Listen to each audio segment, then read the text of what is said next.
You are, Claire? Yep, go ahead. Okay.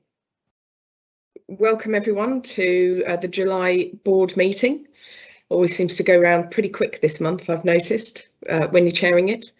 So delighted to welcome our public and those governors as well who will be watching our public board meeting today. Just a reminder to those who may have questions later on, if you're watching it, you can tap on the box with the question mark on the top right hand corner of your screen and type in your question there, and we'll come to public questions at the end of the session. So can I start with any declarations of interest? I'm not aware of any other than those that are previously on our register. Apologies for absence. Again, I'm not aware of any apologies for today's meeting. So moving on to the minutes of the meeting held on the 3rd of June. And just a reminder to board members, as before, can I encourage you to actually indicate approval in our chat room or in our in some form, or rather just to be certain that we have your approval for everything. So excellent, thank you very much. That seems to be working. I can already see the approval notices coming up. So minutes of the meeting are approved, and matters arriving on the log. Not clear of any. Just working through the technology here now. Any issues on the log? Don't see anybody raising anything there. Moving on to Chair's reports. I'll take that as read. If there are any issues that board would like to raise, just to highlight once again the opportunities to get round and to talk to various people across the estate. We hope that at some point when restrictions lift, there will be an opportunity for members of the board to come back and to do the 15 steps and to programme and to engage as much as possible with staff and patients and public across our estate. No other questions on our Chair's report. I move then on to Chief Executive's report. Over to you, Richard. Morning and thanks, Chair. Can I just check, because my team is saying sort of connecting and things like that. Can you see me and hear me? Yes, we can. Perfect, thank you. I've been off for a week or so, so thank you to Robin and possibly Paul for pulling this together. Just a couple of things that are in the report and on top of the report that I'd like to draw to attention. So obviously emergency care is very busy at the moment. This time of year is often a time of year when we have high activity, not only at Sherwood but across all acutes. What we're seeing at the moment, whether it's primary care or hospitals, is high activity and high acuity. As detailed in the report, we were pleased to open the same-day emergency care service earlier last month, which will continue to provide safe, high quality of care to patients. But I think we have to be realistic and aware that the levels of activity we're seeing at the moment are not sustainable and will cause us concern for our winter plans, which will be coming back to board, I believe, in September, so a couple of months' time. Sherwood isn't unique in terms of the activity that we're seeing. All organisations are. I continue to believe that we are responding more effectively than most, but it certainly is a concern, as I describe, and will be tiring for everyone involved in that care pathway. But I'm sure Simon will be updating us more as we progress through the board. Turning on to restoration and recovery, we've touched on this previously. Huge amounts of work are taking place around restoring and recovering our services. I've referenced before that I think there's three things working in parallel here that we need to be cognizant of. The first bit is about, whilst the levels of COVID in our organisation are low, we need to continue to focus on a safe response to COVID. Certainly the welfare and the well-being of our colleagues needs to be at the centre of our thinking, and obviously we need to recover and restore our services. Comparatively at Sherwood, this is progressing well. So the last numbers that I saw were that we had less than 4% of patients waiting over 52 weeks and less than 0.5% of patients waiting over 18 months for their treatment. Those are numbers that are far in excess of the position we would have been in at this time last year, but it does compare well to organisations across the country. Thank you to everyone involved in that. Again, I suspect some will be updating later, but as we had heard in a previous board, Nottinghamshire is one of the 11 or 12 accelerator sites across the country. That's good news for us. We're working very closely with primary care and Nottingham University hospitals to ensure that we can take pragmatic steps to reduce our waiting list. As a few people, sorry? Oh no, I thought there was a background noise. As just to reference, as a few people will be aware, I was fortunate last week on behalf of Sherwood to be invited to a small group with three other chief execs to meet the Prime Minister to talk about recovery and restoration. If it was unclear beforehand, it's certainly clear that the safe restoration and recovery of elective care services really are at the top of what probably is a very long list of things that the government are thinking about at the moment.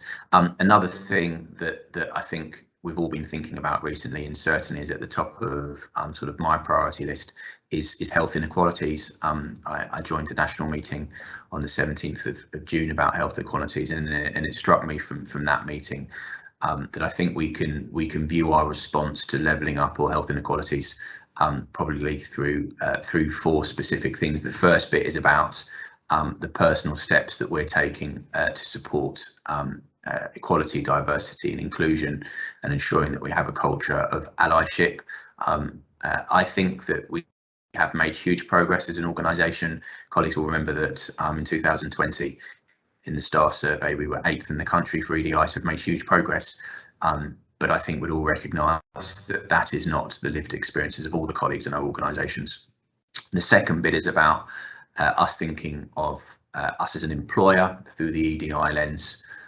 We know that across Nottinghamshire, we have high rates of deprivation, of homelessness, of long-term unemployment, and the life expectancy in mid-Nots is lower or worse than elsewhere, the average across the country. So as an employer, some of the specific steps we've been taking, working in partnership with others, is we've got the Care for Nots platform, which is a way of bringing apprenticeships from the local area into the organisation, and we're working very closely with Nottingham Trent University around providing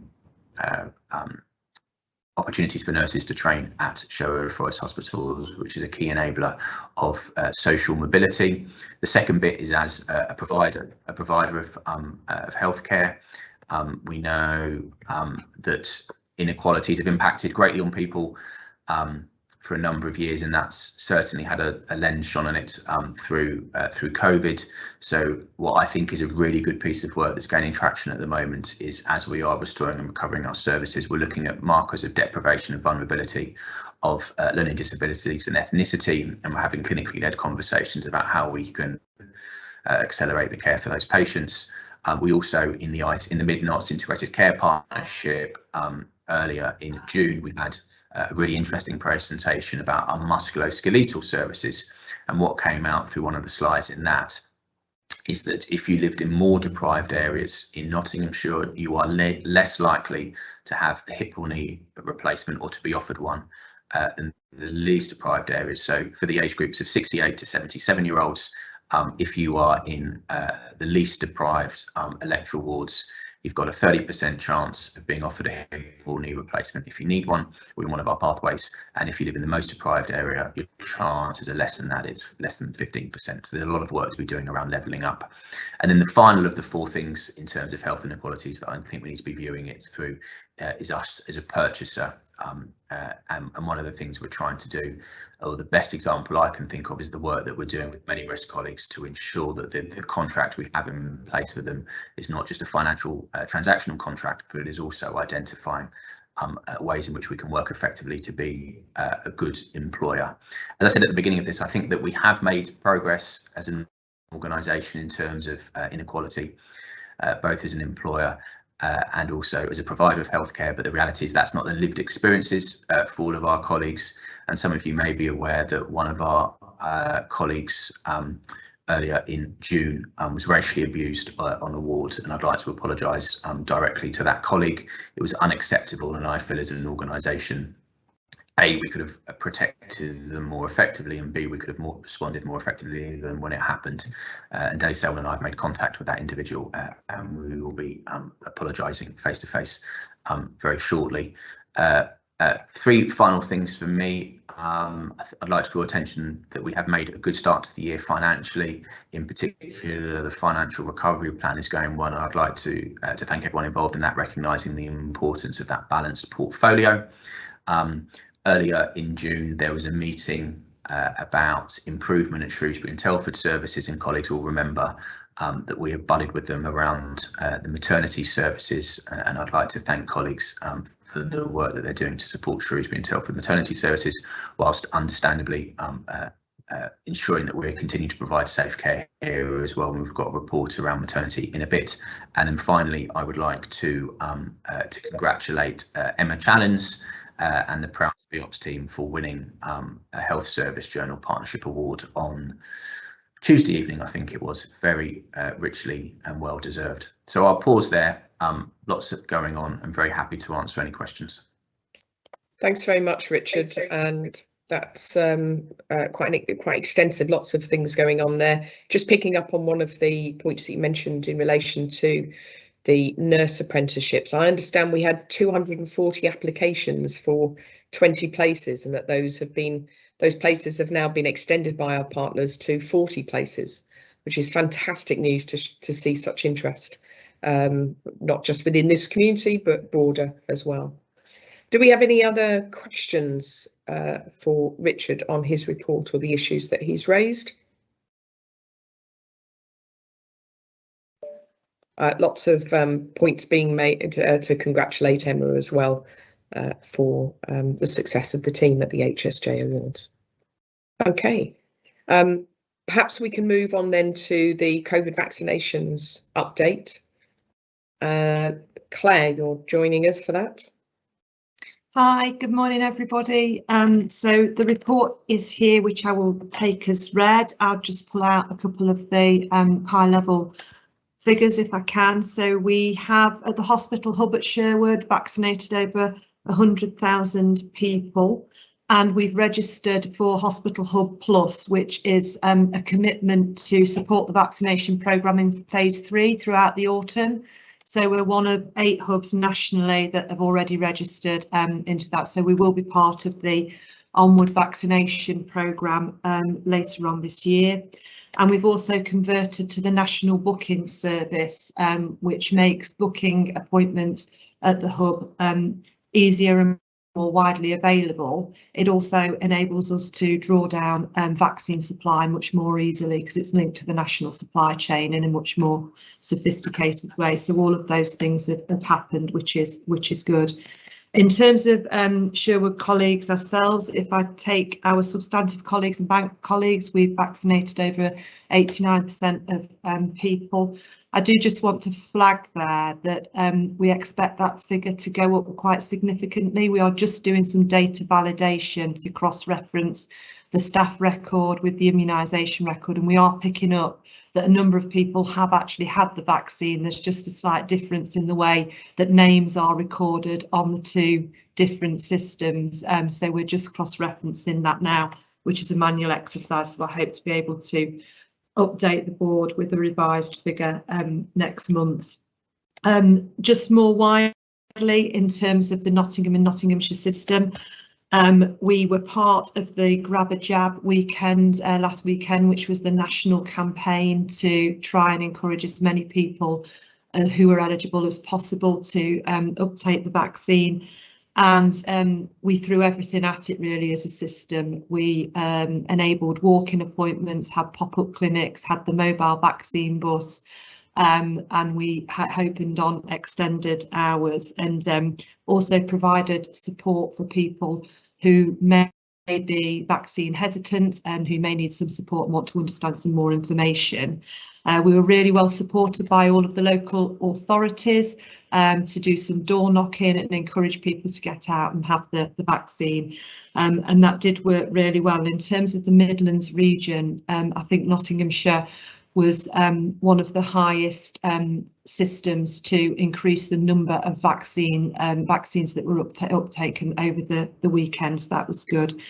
Our future targets, the 19th of July is the kind of date that we're aiming for, and by the 19th of July we hope to have 85% of 18 to 40-year-olds with a first dose, and everyone over 40 with a second dose. And it's the 40 to 49s that we are focusing on, encouraging people to come and get their second doses. In terms of some of the lessons that we've learned, we have found that the open clinics where people can just turn up and get their jab has worked really, really well. And we are seeing an increase now in the number of over 40s to 49s who, as a consequence of that approach, appear to be coming for their second jab, having missed what may have been their existing appointment. So we're going to take all of that learning into some of how we map out our approaches to flu, because we do believe that the open appointment approach and some of the focus around some of the weekends and more regular clinics has encouraged more of the vaccine uptake. So we're just consolidating that now in terms of onward planning. So that's the report in terms of where we're up to. We're just at the minute finalising what resources we think that we will need for the autumn, so that we can start to recruit, second people into some of the posts that we know that we'll need to support the autumn vaccination programme. I'll pause there, Claire, in case there are any questions. Thanks very much. So before I just go to Manjeet, perhaps I can ask, in terms of the pop-up clinics that we now are seeing across different parts of our community, how is that impacting the turn-up rate at the Kingsmill hub?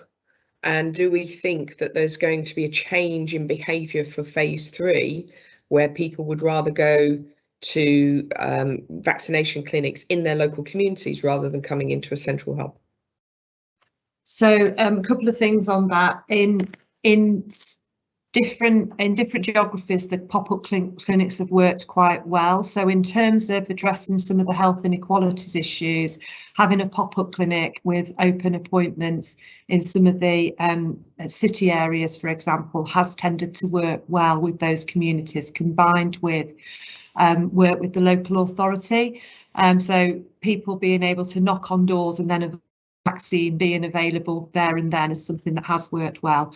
And yes, that has had an impact on some of the requirements for the hub, and also the vaccination centres not needing to provide those vaccines. In terms of phase 3, the plan is to consolidate some of the sites, so not to have quite as many.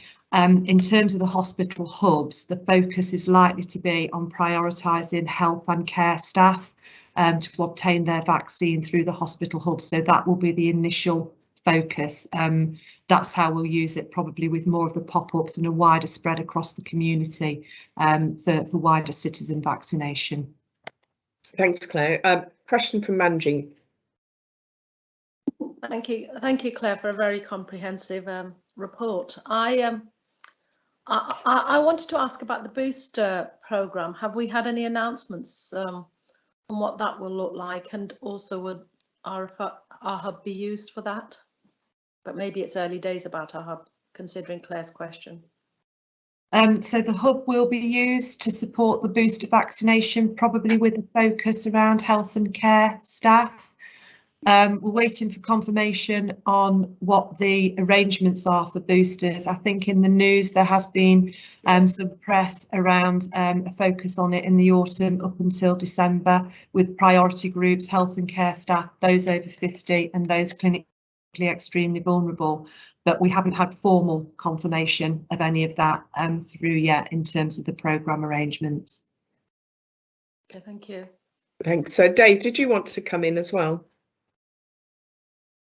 I was just going to add a bit of a comment that supporting what Claire just said, that the scientific data, the COVID boost study, to my knowledge, has only just recently kicked off and hasn't reported, and that will be the evidence that tells us which vaccines to give and who to give them to, and that's due to run and report in September to feed into the Joint Committee on Vaccinations and Immunisations, unless they've found data from elsewhere. That I think that is what they're waiting for to make those final decisions about who and what. I think this is a heads up to start to mobilise and prepare the country. I think that's what this is. Thanks very much. No indication of other questions, so thanks very much, Claire, for all of your work. I did notice specifically that we were a bit behind in the week before across the Nottinghamshire in the figures for vaccination, so it was a tremendous spurt and delivery result to get to the level that you did after the weekend, so well done to you and your team across the area. Thanks, Claire. Thank you. Right, can I move on now to strategic priority 1, and we're looking at outstanding care, the maternity update. But I think, Dave, are you picking that up in Julie's absence? No, Julie is here, Claire. Oh, don't Julie worry. is, oh, there, yep, she has popped up my screen. I didn't think you were there, Julie. I wouldn't dream of speaking for the chief nurse. Oh, I did wonder. Sorry, Julie, apologies. No problem. Good morning. Thanks very much. So I've got 3 papers for you today. I'd like to take them in turn if that's all right, because there's quite a lot of business to be done this morning. So the first one is the Safety Champions update. So this comes from myself and Claire as the board Safety Champions. There are just 2 pieces of information that I'd like to draw your attention to in there. The first is our progress with our Continuity of Carer programme. So this is the part of the National Maternity Transformation, where we are implementing teams to ensure that women receive care from the same small group of midwives across the maternity pathway, so from antenatal through to postnatal. We are reporting a position of 19% of women on a pathway in May, and 5.3% of those women are from a BAME background. So that's in line with the national priority to ensure that that group of women are prioritised based on their increased risk of morbidity and mortality. Second bit I'd like to draw attention to is the output of our safety walk around. So Claire and I did our safety walk around, and we had some concerns around safe staffing escalated to us, which was the first time we'd received such concerns. So we formed a multidisciplinary working group. We meet weekly. We reviewed the maternity establishment, which is in line with Birth Rate Plus. You'll remember at board a couple of months ago we signed off 12 additional midwifery posts based on our Birth Rate Plus outcome. We have got a really strong pipeline of candidates due to join us over September and October, which will take us to fully recruited for midwifery, but we've got some gaps in the meantime. So we have flexed our workforce model, so we're using a registered nurse within the postnatal ward to support the post-operative care of women who've had a caesarean section rate, and we've made some amendments to our bank pay rates to try and increase the fill rates. I believe we've got good mitigations in place to keep the unit safe, and we've got a good escalation process. And looking at our outcomes remain good. You'll see on the perinatal surveillance scorecard that there were 13 staffing incidents reported. These largely relate to delays with commencing induction of labour, and the labour ward coordinator, who has a supervisory status, supporting the triage of women, which means that they haven't been able to maintain that supervisory status for the duration of their shift. So we're keeping a really close eye on that as well through the working group. So happy to take any questions on that report before we move on. Okay, Manjeet's indicated initially she has a question. Yes. Yes. Go ahead, Manjeet. Yeah, Julie, thank you to you and your colleagues for the comprehensive reports you provide. My ongoing questions was really around the inequalities, and we've got some really good, robust evidence there, and particularly the concern about it increasing rather than decreasing. And I just wondered, with regard to the champions, do we recruit any champions from the community or from the system in terms of, you know, the local authority? Remember, I was mentioning the early years service and the children's service, particularly in terms of that whole carer path from pregnancy and so on. And we also mentioned at the last board meeting about a particular neighbourhood we were focused on in terms of high levels of deprivation. And I just wondered whether with some of that neighbourhood work we targeted some champion or community work on that carer journey. So the champion role is largely focused around the clinical teams. So there are clear champions that we need to have. What we do have is the Maternity Voices Partnership, which is around women and stakeholders co-producing and engaging in services with us. So we have really good engagement from our Maternity Voices Partnership, and they are supporting our development of the Continuity of Care programme for women from a BAME background. So we're using that as our vehicle. I think from engaging wider agencies, there's more work to do there, and I think the Ochendon report that comes later will be a good building block for us to do that from. And Claire, could I ask another question? Thank you. So Julie, that's helpful. The other question, obviously, and maybe others may want to ask it, is that, you know, the coverage last night in the news and in the papers today about the NUH. Is there anything in there that, you know, could be lessons learned for us as well? But is there anything else you wanted to comment on that, particularly with regard to any lessons learned for our trust? I've already had my daughter on the line to me this morning thinking it was our trust. So there's potentially issues, people thinking it's us as well.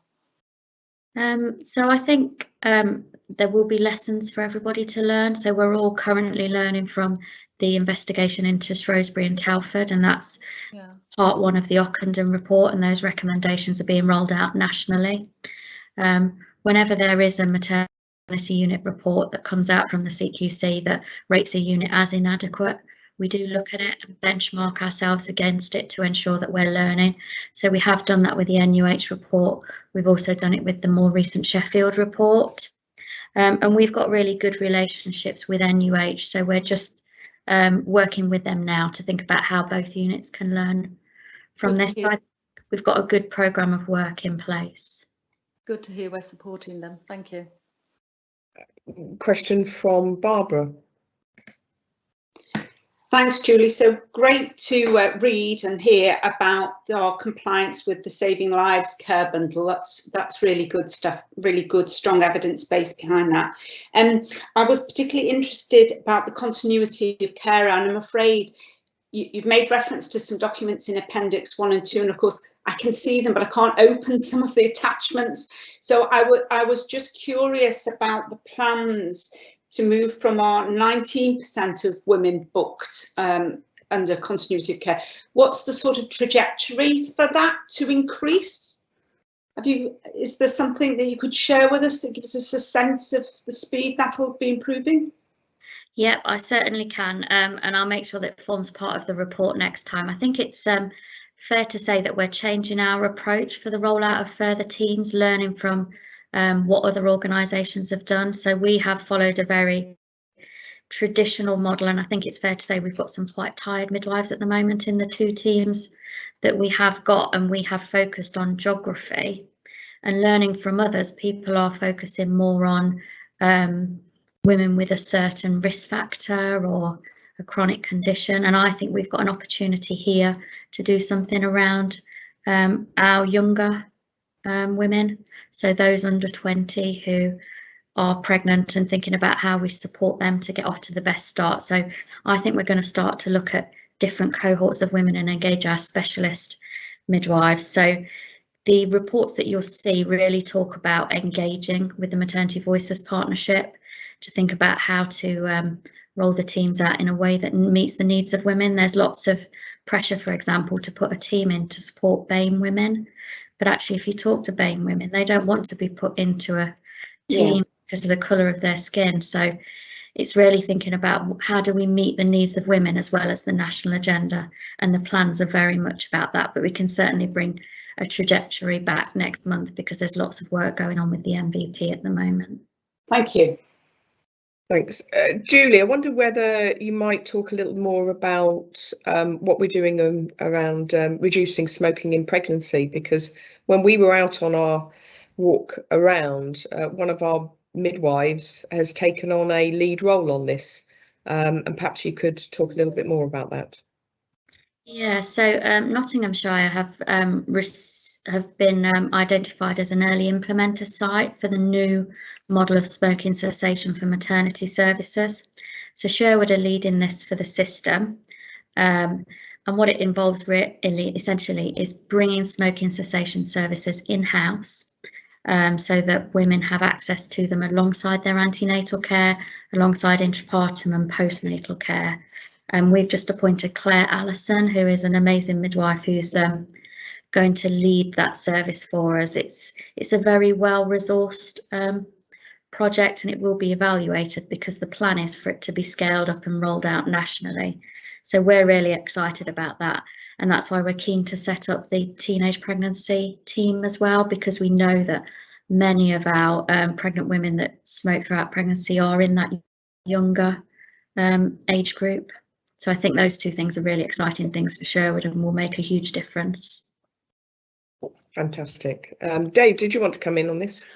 Well, just a slight comment on that. So I can remember very vividly when Richard told the Prime Minister when he visited us about the high incidence of young pregnant smokers around Mansfield, and this is obviously a really important initiative. I just wonder if there's also something that we can focus on about maybe just encouraging some of our staff as well to help to enter the smoking cessation program. We obviously do that in sort of fits and starts, but actually with this, what sounds to be a really major drive, just wonder whether there's anything that we could do around that.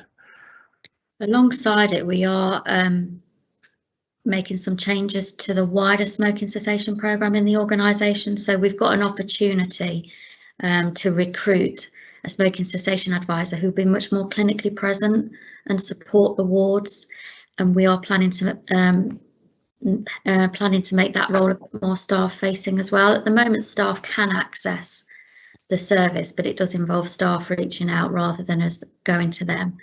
So a key part of that role will be to support staff smoking cessation, as well as being much more clinically present for the ward teams.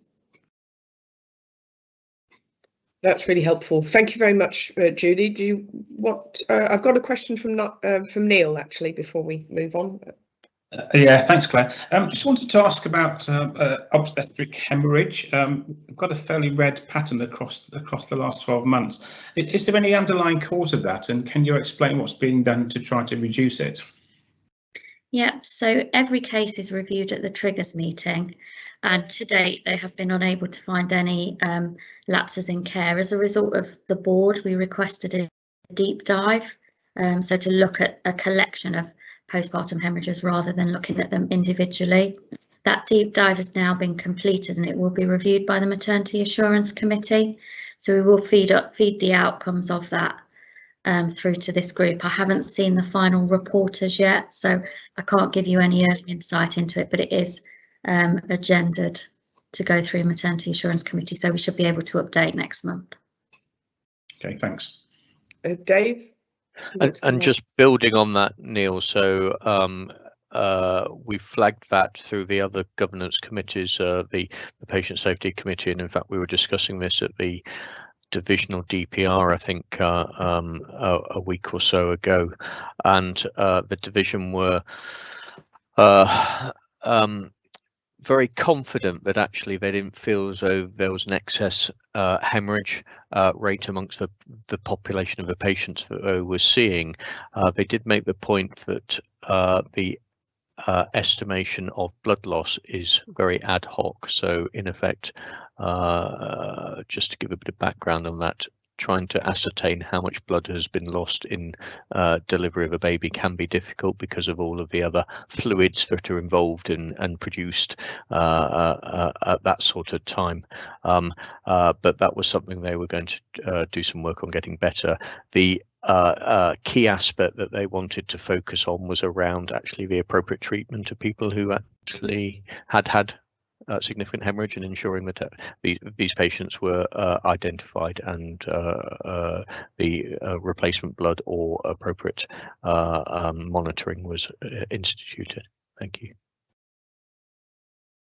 Thank you very much for that, Dave. Julie, back to you for moving on across the rest. I mean, obviously you started on maternity perinatal quality, but do you want to move through the rest of that, please? Yep. So the only other red to highlight to you is the friends and family test. It's 91% this month, so it does represent an improving position, but we are beneath where we'd like to be. So we continue to work with the ward teams to ensure that we get a good response rate and that actually we're acting on the feedback that we get from women as well. You'll also see that training compliance remains good. There is a new training programme that's been implemented, and that is red at the moment because we are just rolling that training out, but we are on target for where we want to be and to achieve full compliance by the end of the financial year. I've already touched on the safe staffing, so I won't dwell on that, but if there's any further questions, happy to take them before we move on. I don't think there's any more questions at the moment, if you want to move on. So I'm going to move on to the final report, which details our submission to NHS resolution and our progress with the Ochendon report.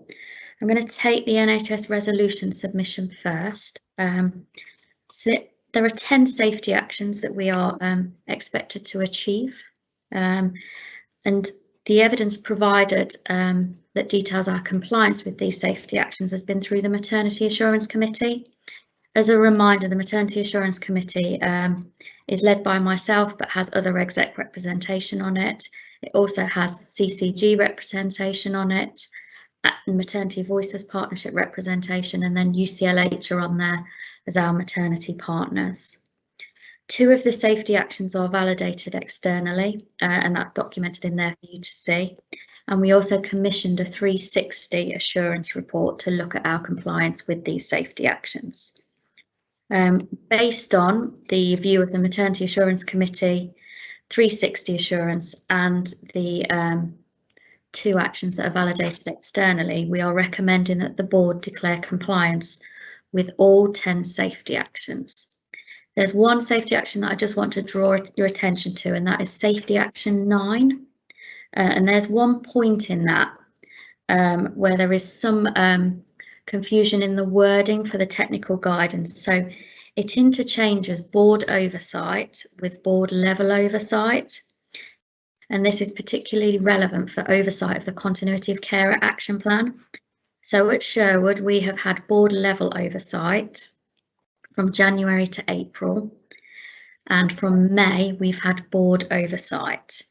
A recommendation from the Maternity Assurance Committee was to just seek clarification from our regional chief midwife on her view on this and whether she felt that board level oversight in the first quarter and subsequent board oversight meant we'd met the safety action 9. Her view of it is that it is in keeping with the spirit of the action and that we should declare compliance. So my ask of the board in relation to the NHS resolution is to give us permission to proceed with declaring full compliance with the 10 safety actions on the basis that it's had robust review of the evidence. Are we happy to approve that? I'm seeing in the chat approvals from the board. So you can take that as approval, Julie. Thank you. Lovely, thank you very much. So just to finish off with the Ochendon recommendations. So this is part 1 of the Ochendon report. As a reminder, this is a year-long programme and there's a lot of work to do in there. So no unit is expected to be fully compliant with the Ochendon recommendations at this stage. The Maternity Assurance Committee has had sight of our Ochendon evidence and submission, and the LMNS have also validated our submission. We are currently declaring non-compliance with IEA2, which is listening to women and their families. And the reason we're declaring non-compliance is because actually there's an independent senior advocate role that needs to go in, and that's being done nationally. So that's not in yet, and it's not within the gift of Sherwood to do that. We also think our approach to co-production is very immature. And so on that basis, we are for June declaring non-compliant with the action. Also for IEA3, which is staff training and working together, we're also declaring non-compliance with this. And this is on the basis that there's an expectation we should have twice daily consultant-led ward rounds on the labour ward, 12 hours apart. We have twice daily consultant-led ward rounds, but they're not 12 hours apart. We have recruited additional consultants to do this, but we won't be compliant until September. So we're declaring non-compliance for that one. And the final one that we're declaring non-compliance for is informed consent. And the reason we're declaring non-compliance for this is that it's about information available on the website. So everybody's been asked to do a gap analysis against Chelsea and Westminster's website, which is considered to be an exemplar maternity website nationally. We have got significant gaps when we do that benchmark, and we're going to work with the local maternity and neonatal system to see if we can develop a Nottinghamshire maternity website. So at the moment we remain non-compliant with that, and I can't tell you when we will get compliance with that one because it is subject to whether we do it as a system or at Sherwood alone. But by the time we report back into board, we'll have more information on that. So I am the Ochendon is an update for board because our compliance will be validated by the local maternity and neonatal system and then the national team. And happy to take any questions there. I'm not seeing any questions at the moment from board. I think that's a very comprehensive report. Thank you very much for that, Julie. Thank you. So in terms of the recommendations, obviously we've already approved the NHSR. I think you might also, again, just want confirmation from the board that they're content with the IEA recommendations as well. So can I ask for approval in that respect, or any further comments? I'm seeing approval coming through on the chat rooms for that as well. So thank you, Julie. Thank you. Thanks. Perhaps I can move on now to strategic priority 4, to continuously learn and improve. And I think we've been joined by Alison Steele. I think I saw Alison joining here. Yes, I'm here. Hello. You are, Alison. Yes, Good. hi. Hello. Morning, everyone. Okay. Morning. Can I ask you then to talk to us about the research strategy paper, Yes, or to the update, fine. please? I'm just going to share my screen with you. So can everybody see that? Yes. Yeah, okay. So yeah, so this is the Research and Innovation quarterly report for Q1. So I'm just going to talk initially about the performance in Q1. So the first graph on the top left-hand side is around total recruitment performance. Where we are this year at Q1 is the red line at the bottom.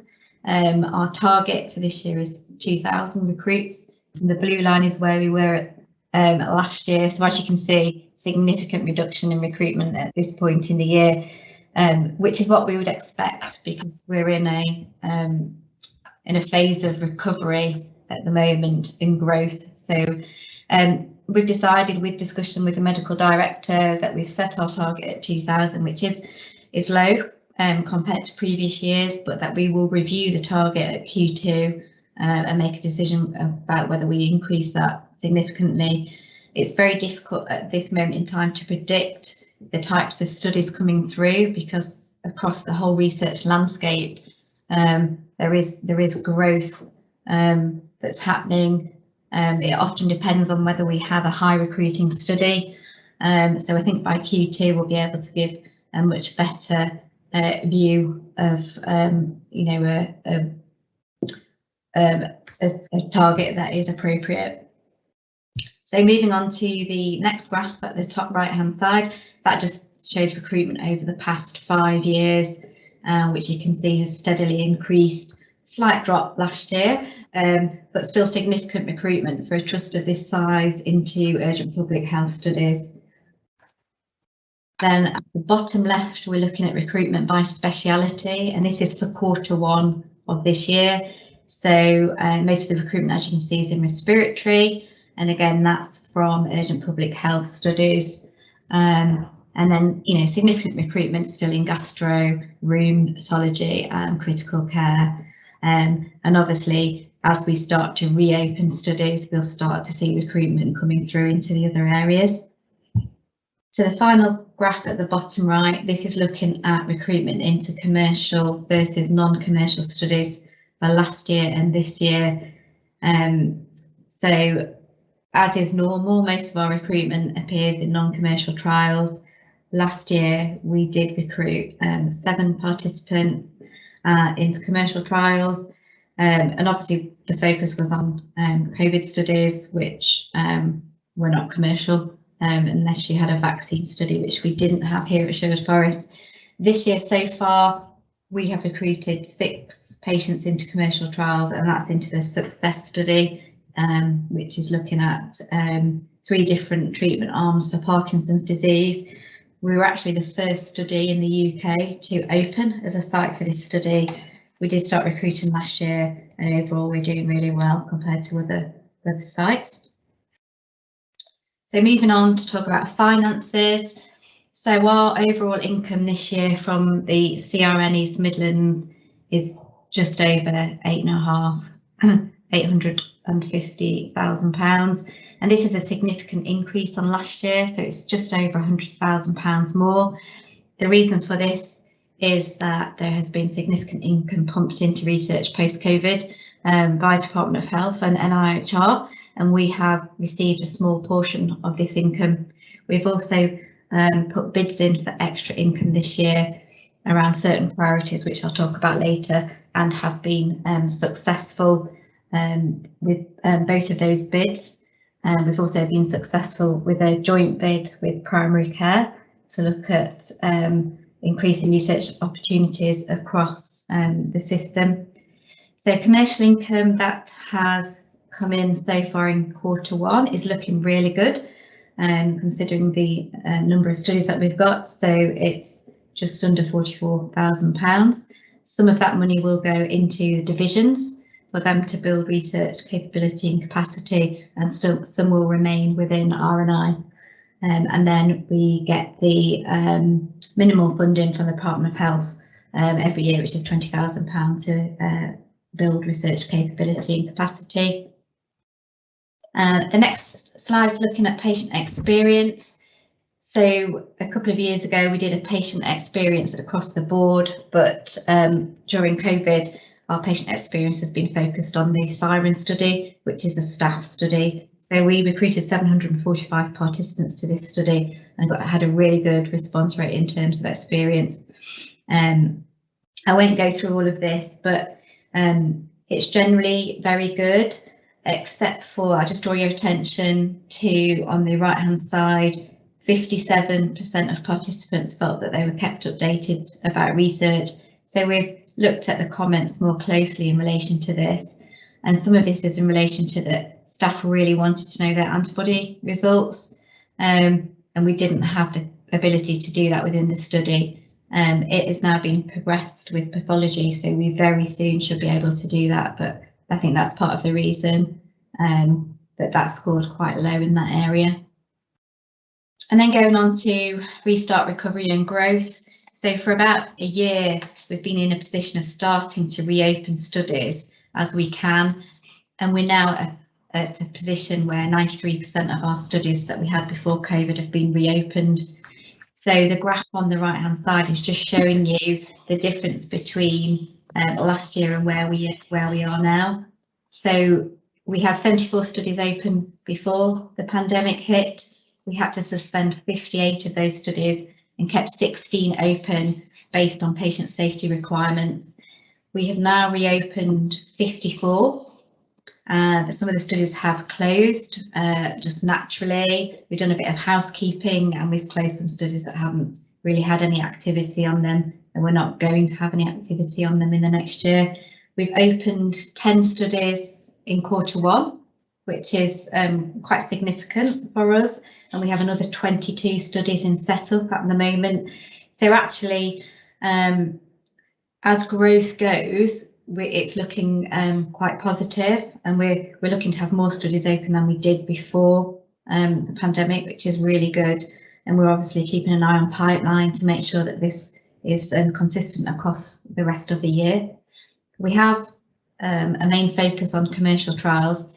At Sherwood, we've never had a great amount of commercial trials, but obviously we used to run around 6 to 8 trials. And with COVID, that's completely fallen off. So we're kind of starting back at baseline, trying to build up those relationships, target studies that we can do, and also work with our partners to be able to progress some commercial studies. We have had a targeted approach this year that I've just mentioned about the funding for developing research opportunities, and one of those is in cancer services. So we have a good portfolio of interventional studies. There are many more observational studies that we could uptake at Sherwood, and even though it's not necessarily treatments, there is demonstration that this does still help and support patients suffering with cancer.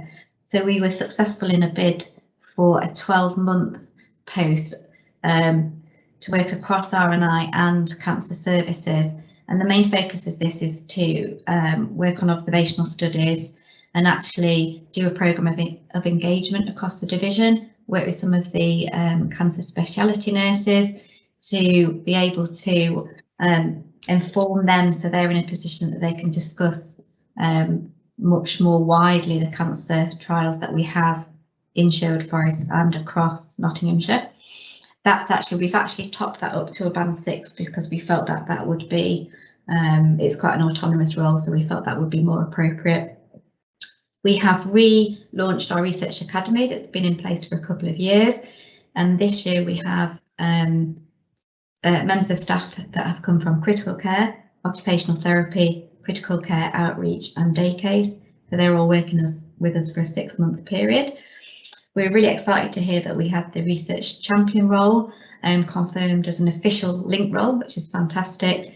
And we have 30 research champions across the trust. And we have a couple of members of our team who take responsibility for the research champion programme, and they're refreshing that and doing a lot of work with the research champions at the moment. And then this is just an overview of our research priorities for this year. So as we've touched on, the main one is really restart and recovering the research portfolio with that specific focus on commercial, to continue to work alongside and support the clinical divisions with research engagement. This is a main feature of the paper that came out from Department of Health earlier in the year, which is around the UK's priority vision for clinical research across the UK, and one of those remains embedding clinical research into clinical care. We started to develop partnerships with Nottingham Trent University before COVID, and we've picked that back up now, and we're doing some targeted work with nursing and AHPs to see how they can support us in research capacity and capability building. That's really exciting work. We're also working closely with the transformation team to look at how we can capture and cultivate innovation across the trust from an R&I perspective, focus on commercialisation and intellectual property. And at this point, I did want to make a shameless plug. So we're actually sending out a survey in the next few days to try and capture staff's understanding and awareness of innovation at the organisation. And that survey is part of a master's project that I'm doing. So that will be the initial piece of work related to this. So it was just to say, if you see it and you have the time, please have a think about completing that, and that'd be fantastic. So we're also focusing on developing an R&I plan across the system, and an ICS R&I executive group has been developed, and Sherwood Forest is represented on that group by myself, and that involves staff from public health, in the councils, Nottingham, Notts Healthcare, and primary care. And our first meeting is planned for July for that.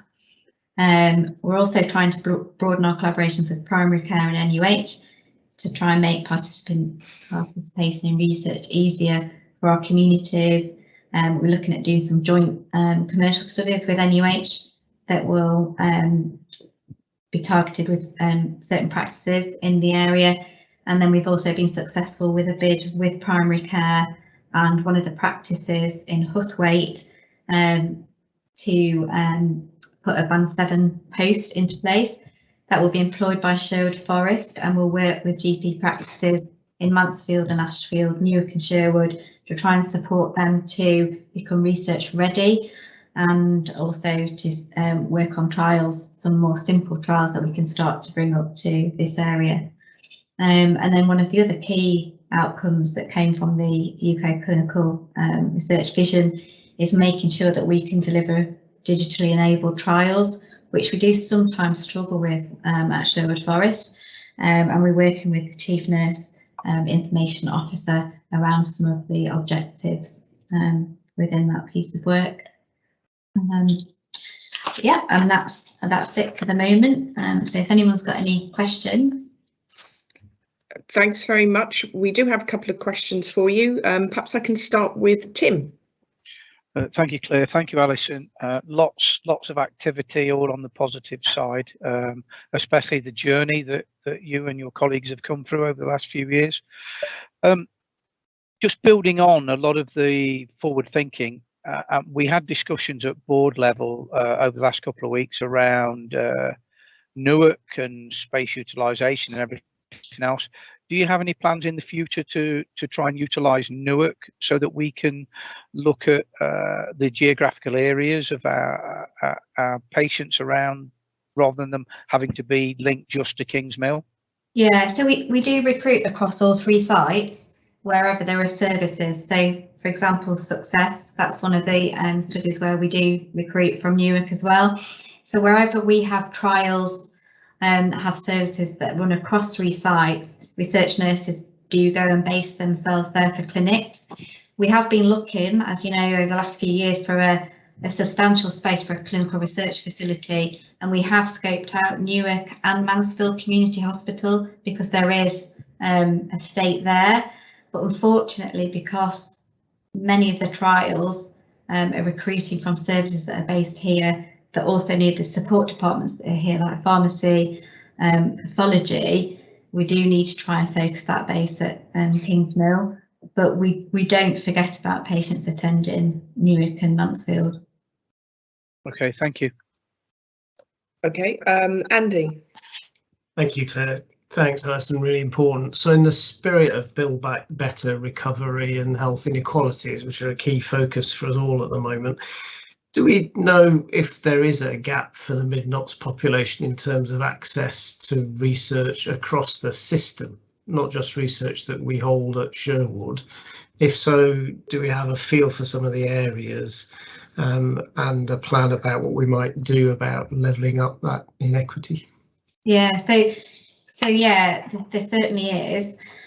There are several trials at Nottingham where patients can be filtered into them, but like you say, in the spirit of Build Back Better, it's about trying to make sure patients can access those opportunities closer to where they live. So we did do quite a detailed piece of work with Dr. Vibor Prasad, who is an academic GP at Briley Park Medical Centre, and he's the one that we're developing this partnership with. And I can share that information with you. I can't remember all the details off of the top of my head, but there was significant lack of opportunity in practices in this area, and it's mainly because we don't have the research infrastructure or the capability in the practices to get involved in clinical trials. So we're looking at not just at patients coming to Sherwood Forest, but actually been able to access it. And we had a really interesting conversation with him about a commercial trial that we were wanting to do with Nottingham. But it was even felt that patients, so this practices in Huthwaite, wouldn't be able to even travel from there to Sherwood Forest. So it's about, that's the big gap, about maximising how and where we can deliver those trials. And because some of them are quite complex, is the capability is just not there in GP practice at the moment. And obviously, the same as it is for any clinicians, the time to deliver research is even more sort of squashed in primary care. So we have been looking at some options with NUH. I know they'd looked at a research bus, which was really exciting, but I think that is a way off. It's quite a difficult and ambitious project. So this partnership bid that we've got is the first step in trying to scope that out and look at, you know, where the problems are and what we can do, you know, to resolve some of those. But it is very early stages. Thank you. Paul, and then Graham. Yeah, thanks, Claire. Thanks, Alison, for it's always an interesting and informative update. I really enjoy listening to how you've been developing the service and coping through the pandemic and restarting and looking to drive this important area forward. Just looking again at your research priorities, what do you need from the board to help you further develop this? You know, we punch above our weight, I believe, currently. How can we maintain that and drive it forward even more? I'm laughing because I've said this before, I just sound like a broken record, don't I? But it's the same thing. It's around getting that small amount of space, and we are working with Julie. So our plans that were very close to fruition obviously had to change due to COVID, and so we've identified another small space, and that's going to help us with the commercial trials. Particularly one of the other areas we're focusing on, actually I hadn't put it on the slides, is respiratory outside of COVID. Often those trials need monitoring, you know, up till sort of 10 o'clock at night. So it's supporting to push that through, but Julie's been fantastic in supporting us with that, so I'm really hopeful.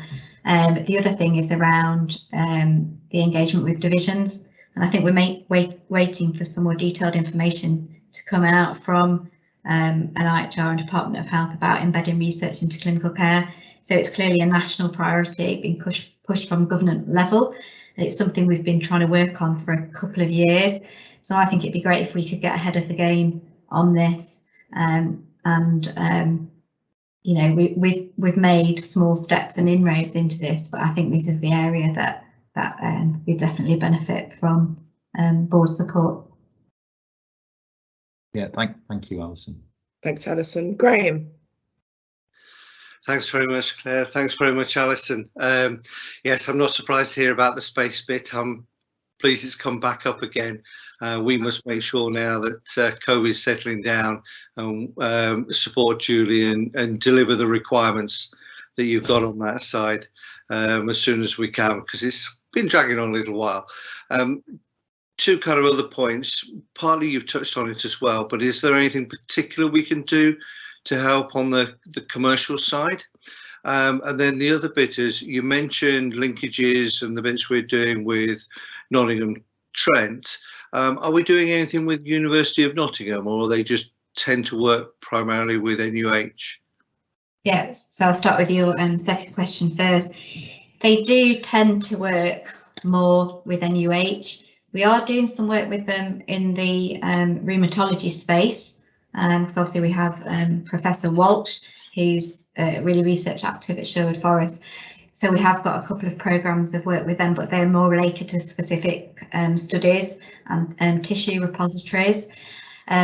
Study-wise, it does tend to be with NUH, and that's why we actually reached out a couple of years ago to the Dean of Nottingham Trent University to approach about that partnership, and they were really enthusiastic about that. They're really keen to be able to use us as a site and also to help support our nursing and HP staff groups to be able to become more research active. That's good. Oh, and you're going back to commercial. It's difficult, really. I don't think there's anything specific that board can do, because a lot of it relates to the different services that we've got. So some commercial trials, we just can't deliver them because we don't have the service. And the other is this age-old barrier, which is still commercial sponsors go to places where there are key opinion leaders. And obviously it's not always here at Sherwood Forest. And something we did hope would change, but the research community feeds back that is still the same. So they pick sites where the prolific researchers are in that area, even if those sites don't necessarily deliver. And one of the really positive things for us is that we do really deliver when we have commercial research, as you can see from that example of the success trial, but it's getting your foot in the door. That is the difficult thing. And we did have significant sponsors working with us, and they did come back. So particularly in oncology, we did a lot of work with Celgene and AstraZeneca, and they did come back because of our fantastic delivery. But it's just building those relationships back up and getting those studies back in. Obviously commercial activity has been really reduced because it's all been focused on the vaccine studies.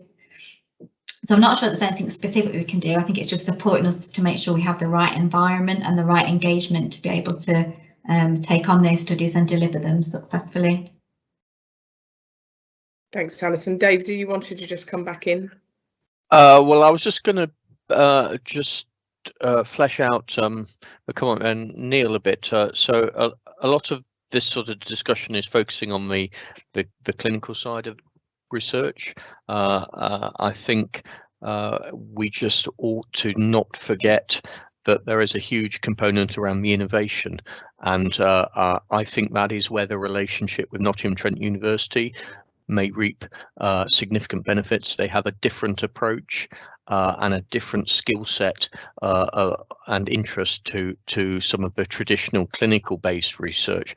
So just for me, one of the things that I might be interested in is we are becoming much more digitally enabled here as an organisation, and we have great plans to do that, but actually we're not working with our educational partners, be that the University of Nottingham, be that Nottingham-Trent, about how we ensure that our future workforce is actually trained in using our digital systems. And so there's an opportunity to collaborate across 2 or 3 agendas there, and actually then to perhaps feed into the human factors side and all of those aspects. And you know, I think something like that is really quite an exciting opportunity, and it does seem to me that the Nottingham-Trent University has more leaning towards that side of things. Mm-hmm. I don't, Alison, I don't know if you've got any thoughts on that. And just while I'm speaking, just fantastic work, and thank you so much. Thank you. Yeah, that's a really good point, actually, Dave. They do definitely in that space. I think the teams that we're working with at the moment are predominantly around the clinical studies, but it's certainly a space we can investigate. And the work that we're doing in terms of innovation is working both with Jim and Kerry, so it's across the whole organisation. So I think we can try and build that into the work that we're doing with that and start to reach out to them. Yeah, I think that would be great. Excellent. Thank you very much, Alison. I think that's been a really good discussion, and I think we are rightly very proud of the work that you and your team are doing on this area. I think as already been said, we are definitely punching above our weight as a result of that. So thank you. Oh, many thanks. I will be sure to pass that on to the team. Excellent. Okay, thank you. We're moving on to the patient story now, and I think we've been joined by Debbie, Carly and Julie. Is that right? Yep. Fantastic. Yes, good morning. Morning. Can I hand over to you then to present the patient story, please? Yeah, so morning everybody. My name's Carly Osborne. I'm one of the high intensity user nurse specialists here at Sherwood. And I'm Julie Smith. I'm the high intensity user nurse specialist at Sherwood Forest Hospital. So Sarah's story is about, it's generally just a patient story of her journey through since we got involved with Sarah and to where she is today. Can we play?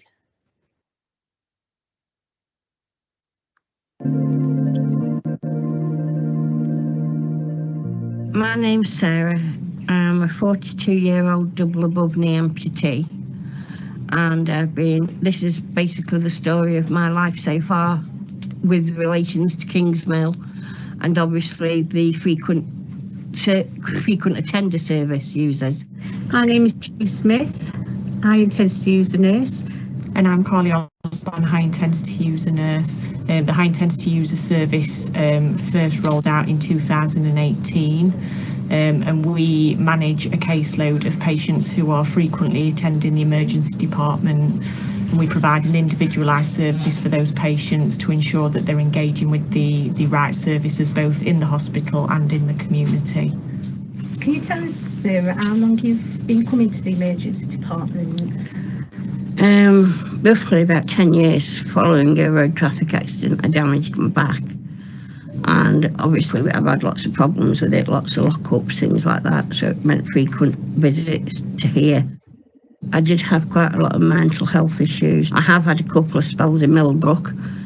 12, 13 years ago, I was at rock bottom, and I do mean rock bottom, as in deaths in my family of people close.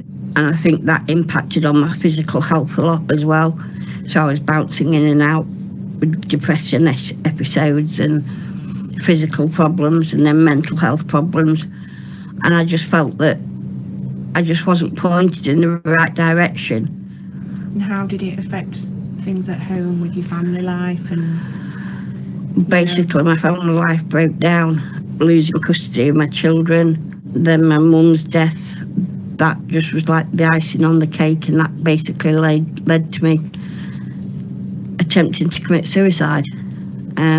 Basically, I drank a half-litre bottle of oral morphine, Oromorph, and I was found crouched down next to my bed the following day, and because I'd been crouched down so long, I'd lost the circulation to the lower part of my legs, which led to them both being amputated above the knee. So I started this role in 2018, and since then Sarah has been on our caseload. Sarah presented with a multitude of different presentations, including mental health issues, which was resulting in her self-harming. She has frequent UTIs and falls. Sarah was very depressed and low in mood, very reluctant to engage or to speak to anybody about any other problems, or to really basically even to trust anybody, I feel. How did you feel when we first approached you and said that we would be able to work with you? What did you feel? I was very reluctant. I remember that, and I remember you coming to see me, and I was actually in A&E, and I remember I really scowled at you and just said, "Oh, you don't. What can you do for me? I don't really need you." I just thought another person interfering, another person that's going to just pass me on. You know, I didn't think you'd really been that much help to me, but I don't think I understood your role either at the time. As in, I just thought, oh, you know, it's just going to be another waste of time, somebody else just putting me down. How did that impact on your mental health, Sarah? It made me feel worthless. As in, if I ever fell or anything, I dreaded having to phone 999, because I knew the chances were they'd say you've got to go to the hospital. And I knew when I went to the hospital that I wouldn't be treated with respect, and that I'd be talked down to. And that really bothered me, big style. And she'd got nobody to advocate for her, to support her, to pull herself out of this cycle. We did decide to complete a home visit to do an holistic assessment on Sarah at home, and this is where our relationship has begun in trying to support her as to where we are today. We spoke to Sarah and asked her, you know, what she wants to do. You know, and a big thing for Sarah was self-independence, and, you know, sadly after losing her legs, she felt that had been stripped away from her. So, you know, we supported her to try and build that self-independence up. We listened to what she wanted, and we tried to put those things in place. So we did have several MDTs with the GP and other external agencies. Do you feel that it's improved services between you and other agencies as well? Yes, like out in the community, there's a social prescriber, and I remember you referred me to the lady. She's actually associated to my GP, and she came to see me and she says, well, what kind of things do you like doing? I says, well, I like baking, I'd like to go swimming. And she's like, no problem, we'll get things sorted out. One way or another, we managed to get me into the swimming pool, which was my best achievement, because I can now swim 20 to 30 laps at a time, which I'm dead proud of myself for that. We're back swimming now on a regular basis, so it gives me the exercise and it gets me out of the house. You've got your befriending service as well, haven't you, that I'd referred you to your befriending service from the church? Yes, somebody phones me up every week, and we just have a general chit-chat, just to find out what we've been doing during the week. You've gone to Slimming World, haven't you? Lost Yep. a lot of weight. Yep. How much have you lost? Currently 4 stone 4 pounds, and I feel better in myself. I feel more energised, as in I can sit up and watch telly for an hour rather than having to lay down, because I don't feel I can sit up long enough. And okay, yes, I do generally stay in my bedroom because that is where all my things are that I need to set up for, but I can get on with life pretty well now. I've got a new boyfriend, full-on relationship with something that I never saw myself having ever again, because I thought, I've got no legs, nobody's going to want me, nobody's going to find me attractive. When they chopped my legs off, they chopped my confidence off as well, and I lost a lot of my confidence. My confidence has come on, so much so that, you know, I actually run a disability support group on one of the social media platforms now. You know, I set that up myself. People just all chat and we all get on, and we can all bounce things off one another as well. The fact that you've been able to give back as well to patients in the hospital, and you've done the dementia mits, which is a brilliant thing to do. We've got a plan obviously on the system for when you come in that give the staff that additional information about you, so they've got more of an insight into what care and treatment you need. Since the plan's been in place, have you found that there was a sudden change in how you were treated in the department? Yes, because I suddenly started feeling like I was being treated as a human, not just as another number or an inconvenience. Yeah, those stigmas that because they are frequent attenders, you know, a lot of our staff are guilty of that. Me and Julie are quite passionate in re-educating the staff around that, and with our patients' permission, we tell their story, and actually this is what is happening with this person and this is why they're coming to A&E. And we have had really positive outcomes from that when we've delivered that education to A&E staff. Yeah, and through our work, the staff are also saying they can see a positive effect of the amount of people that are coming into the department, and when they do come, how positive it is that they've got the support plans in place. And then since we've been involved, obviously, and we've been that point of contact for you, and we've got the plan in place for ED, how did that change things for you when you had to come to ED? It basically means that everybody knows what the issues are with me, and it's just made my treatment plans easier, because people know what I can and can't do, what I can do, what I expect from you and what you expect from me in return. And just in that aspect, it's just made things a lot smoother in general. Anybody that meets me in the future, all I ask is that you treat me as you'd like to be treated yourself, with some respect and dignity. And I think just basic courtesies, just general chit-chat as well, I guess, to an extent. And I know nurses and doctors are busy and things when you're in and out of hospital, but just that 2 minutes of passing the time of day with you makes you feel so much better, because you actually feel that somebody does genuinely care. Importantly, our patients feel less apprehensive when they do have to come to hospital, because they're not getting those negative attitudes and behaviours when they come in. Do you now feel more in control of your own health and being able to voice your Definitely. needs? And what were the challenges prior to us getting involved? I guess prior I wouldn't have known what to ask for or who to ask to get the help that I was wanting or needing. Whereas now, because you two are the basic central point, I know that all I have to do is contact you. And I have actually now got a long-term psychiatrist he basically only sees me every 6 months now, and he's ready for discharging me, which is great because I've moved on so much. So we had those meetings with the GP about the amount of opiates and different things that I was on. Yeah, I mean, I think I was telling you earlier, I'm down to the lowest pain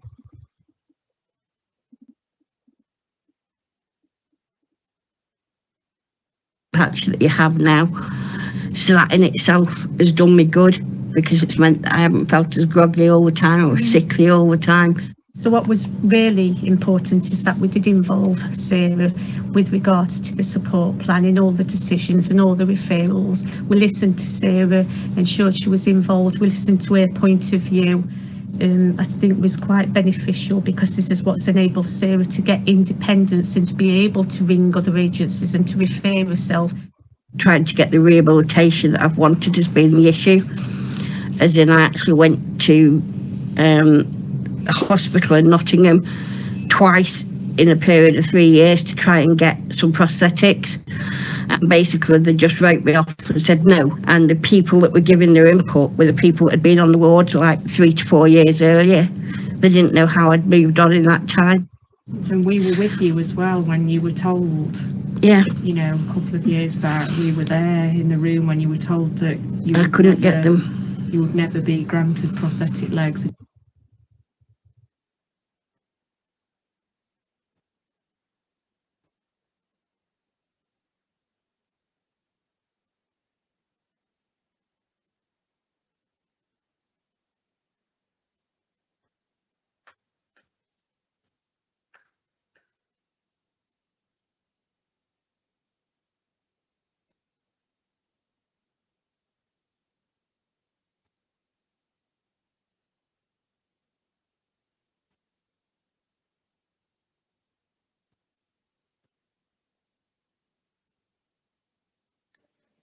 We seem to have lost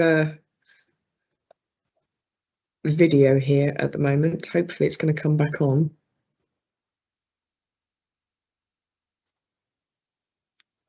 Yeah, I'm just trying to see if I can get it to play again.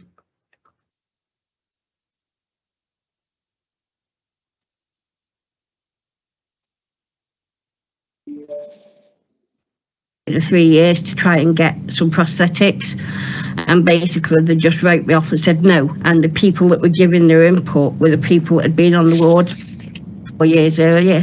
They didn't know I'd moved on in that time. And we were with you as well when you were told. Yeah. You know, a couple of years back, we were there in the room when you were told that I couldn't get them. You would never be granted prosthetic legs and you would never walk again, and it was really difficult for you and for us to hear. Yeah. And you know, you've built up the confidence to advocate for yourself, and look where you are now. Basically, I wasn't going to accept no as an answer. I thought, okay, yes, I made a stupid mistake, I did a stupid thing, so I ended up losing my legs, but I wasn't going to lose my way through it, because I wasn't ready for that, even though at the time I felt I was. I know that wasn't what, it was what I meant to do at the time, don't get me wrong, but looking back on it now, I'm glad it didn't happen. And I'm probably a lot stronger person through the fact that I have lost my legs. I ended up going to one of the Sheffield hospitals, and they authorised it straight away. I've got to be very strong-willed, but I am very stubborn, I am very determined. And generally, if I set my mind on doing something like getting the prosthetics, I've got them, because I made the effort to chase up Sheffield. And just suddenly, over the last 6 months, it's just like motored on, and I've gone from having no hope of getting any, just suddenly got them. And it's like, wow. I think something that I've learned as well is a bit more patience in myself. Because obviously these prosthetics that have to go out of the area, I'm determined I'm going to get the full height ones by next October. I've come on so much with the help of you two, though. It is. Because if you two hadn't got involved, I honestly don't think I would be here now. And I do genuinely mean that. Deep from my heart. Sarah's quite clear how she wants her long-term goal to be, and for us it's about supporting her to do that independently, and kind of reduce her reliance really on services, but be able to reach out doctors if she needs them. The difference to see from when we first got involved with Sarah to today, she's made a 100% turnaround in her life, and I just hope and wish that she moves forward even more in the future.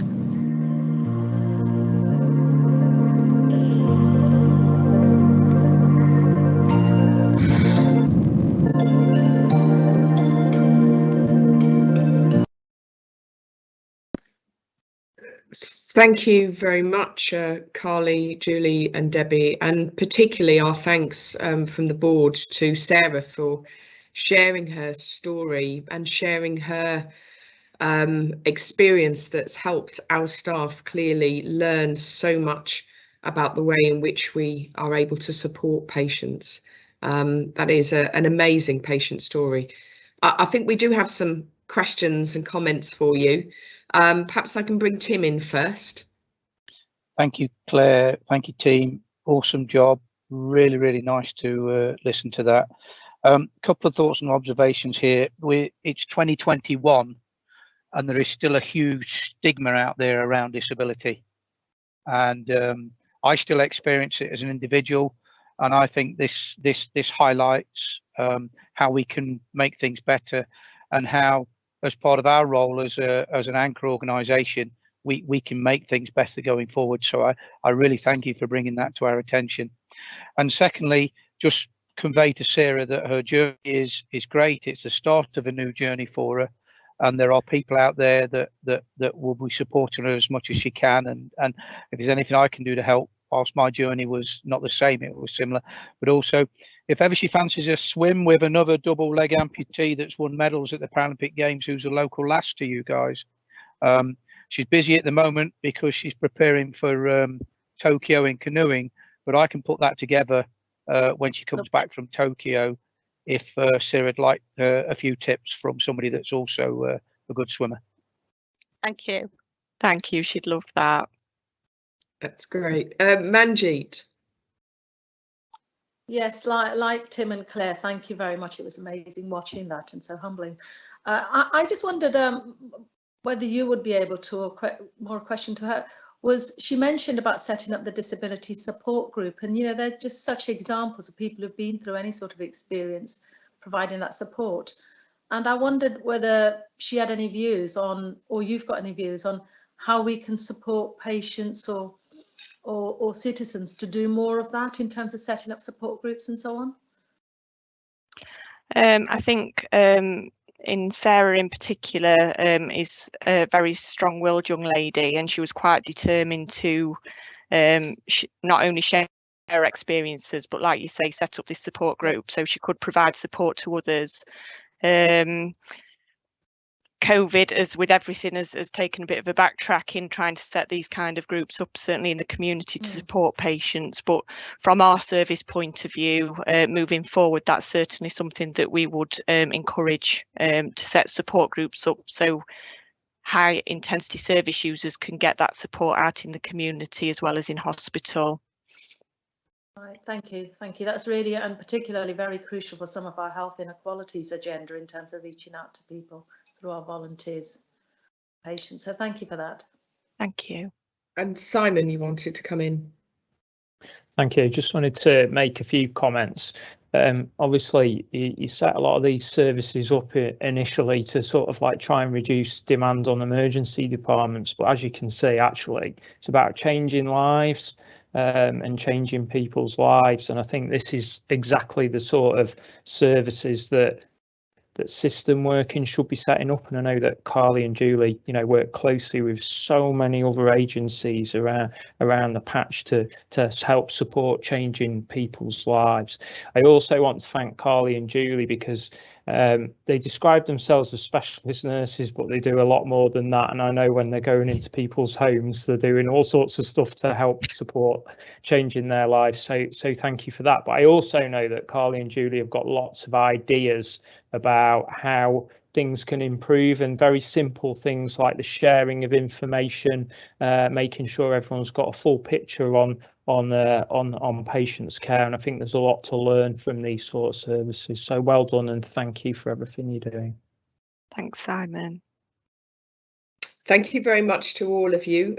Please convey our thanks to Sarah as well, and to the rest of the team for the work. And the board is delighted to have had the opportunity to share and understand that journey and experience from Sarah and the rest of your team. Thank you very much. Thank you. Thank you. Thank you very much. Thank you. So we're going to take a 10-minute break now, and then when we come back, we'll be looking at the single oversight framework. So can I ask you to be back here at 10:40, just 10:41. Thanks very much.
Okay, I think we have everyone back, hopefully, and we're ready to resume.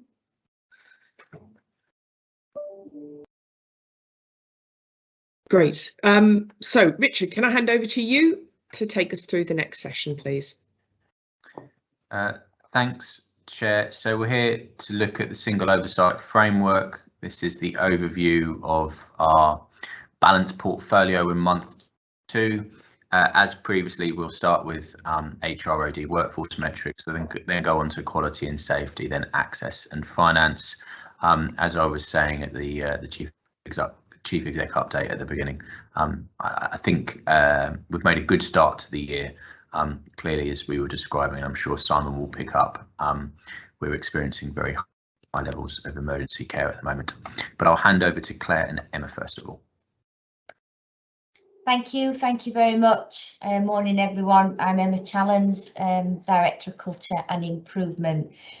So I'd like to pull out a couple of key updates really from our single oversight framework, particularly focused around our continued attention to support colleagues and enhance the culture in Sherwood as well.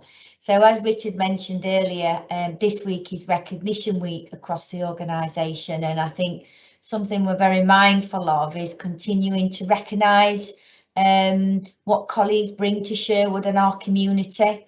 And one particular element is those colleagues who've worked in Sherwood or across the NHS for a number of years. So we're actually in the process at the moment of recognising those colleagues through milestones, particularly those colleagues who have maybe worked here 20 years and beyond.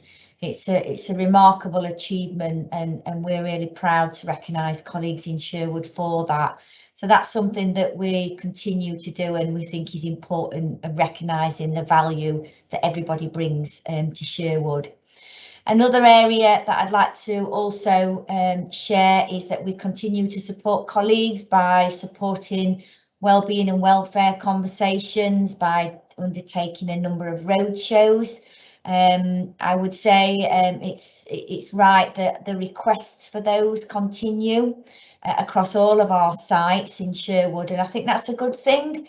It means that colleagues are engaging with us, having conversations and sharing things that may be challenging, and we're actively responding to that.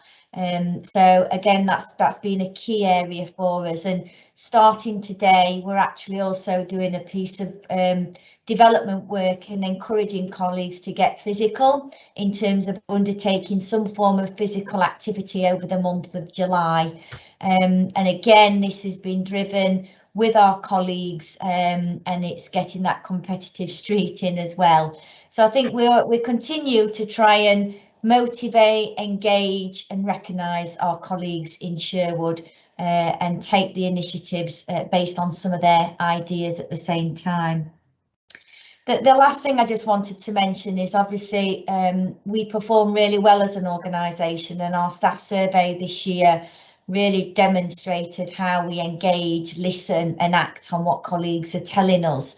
And very much so over the last month or so, we've been focusing on those actions from learning from our last staff survey. And some of that is enhancing career opportunities to ensure that they're inclusive and diverse across the organisation, but also in terms of supporting behaviours, particularly around civility in Sherwood. And we're actually just shaping a system-wide civility and learning event, which is taking place in September. I think that's a demonstration of how we continue to try and live our values in Sherwood, but also to work with our system partners in treating everyone with respect and kindness. So they're just some of the key things I particularly wanted to highlight. Happy to take any questions. Okay, thank you. Got a question from Richard. Sorry, I may have got in a bit early with that. It might apply to Claire and Emma. So if maybe Claire wants to do her bit and then I can ask him. Okay. Thank you. Okay, thanks. Hi everybody. So just to follow on from some of what Emma was just describing in terms of the Workforce performance overall, it's positive. Sickness levels have returned to what we would normally expect pretty much, and those that we were experiencing pre the pandemic. And the number of occupational health interventions has dropped significantly. It's still above the number of interventions in terms of the occupational health service being busy than it was the pre-pandemic, and it being over 1,000, but it has reduced, which is good to see overall. In terms of employee relations management, the cases we benchmark well against other organisations, but what I would signal to the board is that I'm picking up from a number of other HR colleagues across the region that they are starting to experience an increase in employee relations matters. That I think is due to a number of things and is an indicator around some of how our workforce are feeling overall. So I think that's something for us to keep an eye on going forward. In terms of mandatory training and appraisals, throughout the pandemic, we did say that they didn't need to be prioritised except for some aspects of essential training. However, I'm pleased to report that overall they remained quite high and people did prioritise them where they were still able to do so. So whilst we're slightly underperformance over the next couple of months, we do anticipate that this will be back on track. There's nothing further for me to add on this month's report. Thanks, Claire. Thanks very much. Okay, Richard, maybe now's the time for your question. Thank you. Overly keen. I've got 3 questions actually, and I would have mentioned them at execs this week, but I was off, so apologies. So the first one is picking up on some of the stuff you were saying, Emma. How do we actually know how people feel at the moment in the organisation? Is the first question. The second one is, and this is, I'm guessing, to all execs, not just the both of you, but I was talking to a friend who works in an organisation outside of the Midlands, and they were describing a situation where they felt the executive team was obsessed by saying everything's great at the moment, we're all working really hard and everyone gets on so well. I'm just thinking, how do we guard against not going down that narrative at Sherwood? And then the final one is, within the UK, we're making huge progress with COVID. The vaccine's rolling out, as we heard from Claire earlier. I think we can envisage a situation where restrictions will continue to be lifted. That's not the case internationally at the moment. We know we have colleagues here who've got family abroad, and I think we have to be cognizant of the fact that they may well be feeling anxious, isolated, etc. And the end isn't in sight in terms of when they can see their families. So is there anything more we should be doing for those colleagues? Sorry, I didn't raise these in advance, but that's okay. You're both more than fantastic and able to respond to them. I'll start if I may. So the first one being, how do we know how colleagues are feeling? We use a number of ways that we do actually engage and listen to colleagues, and some of those involve, we introduced, following the NHS People Plan, the health and wellbeing conversations. So we've actively developed a toolkit with our psychology support team and other partners to develop a way to have an effective health and wellbeing conversation. And those have been built into, whether it's an annual appraisal, but also being built into some of the work we've been particularly doing over the last month or two around recovery, around building better together. And that has involved those health and wellbeing conversations. Also next week we will restart the quarterly survey, which goes out to all colleagues across the organisation to try and get a temperature check of how people are feeling. And Sherwood this year has added an additional question to that, which is very much focused around wellbeing and welfare of colleagues. So we've identified that is another opportunity. And then what we've also been doing is some targeted specific work in either services or professional groups, following on from the work that we did late summer last year around learning from COVID. And that continues those conversations of listening around the losses, the gains, the challenges, in order to support colleagues. A good example of that is the work we've done recently working with our Chief Registrar and team on developing a junior doctor, a trainee handbook, which has a heavy focus around well-being and how colleagues can engage, feedback and gain support, whether that be from our specialists or, for example, from the OD cultural teams working with those areas. So I think we've got a number of mechanisms, but I always think there's more we can do, and we're just exploring another tool at the moment to see whether we can add further opportunities for colleagues to share feedback about how they're feeling. So I think the answer overall is we're always looking for ways where we can further engage and listen and act, and I think that's important for us. Just in terms of not becoming complacent and thinking everything's great for us as an organisation, I think the fact that we do always look to continually engage and listen and have those really difficult conversations, I think means that we're certainly not complacent and think that everything's great. And we recognise through the staff survey results this year, there's a number of areas where we need to do better, and one of those being around diversity, inclusion, reducing violence and aggression towards our colleagues, and also further building on our values in reducing incivility in the organisation. So that there's some reflections from myself, and I'm sure Claire, you'll want to add to that. Just a couple of points, thanks, Emma.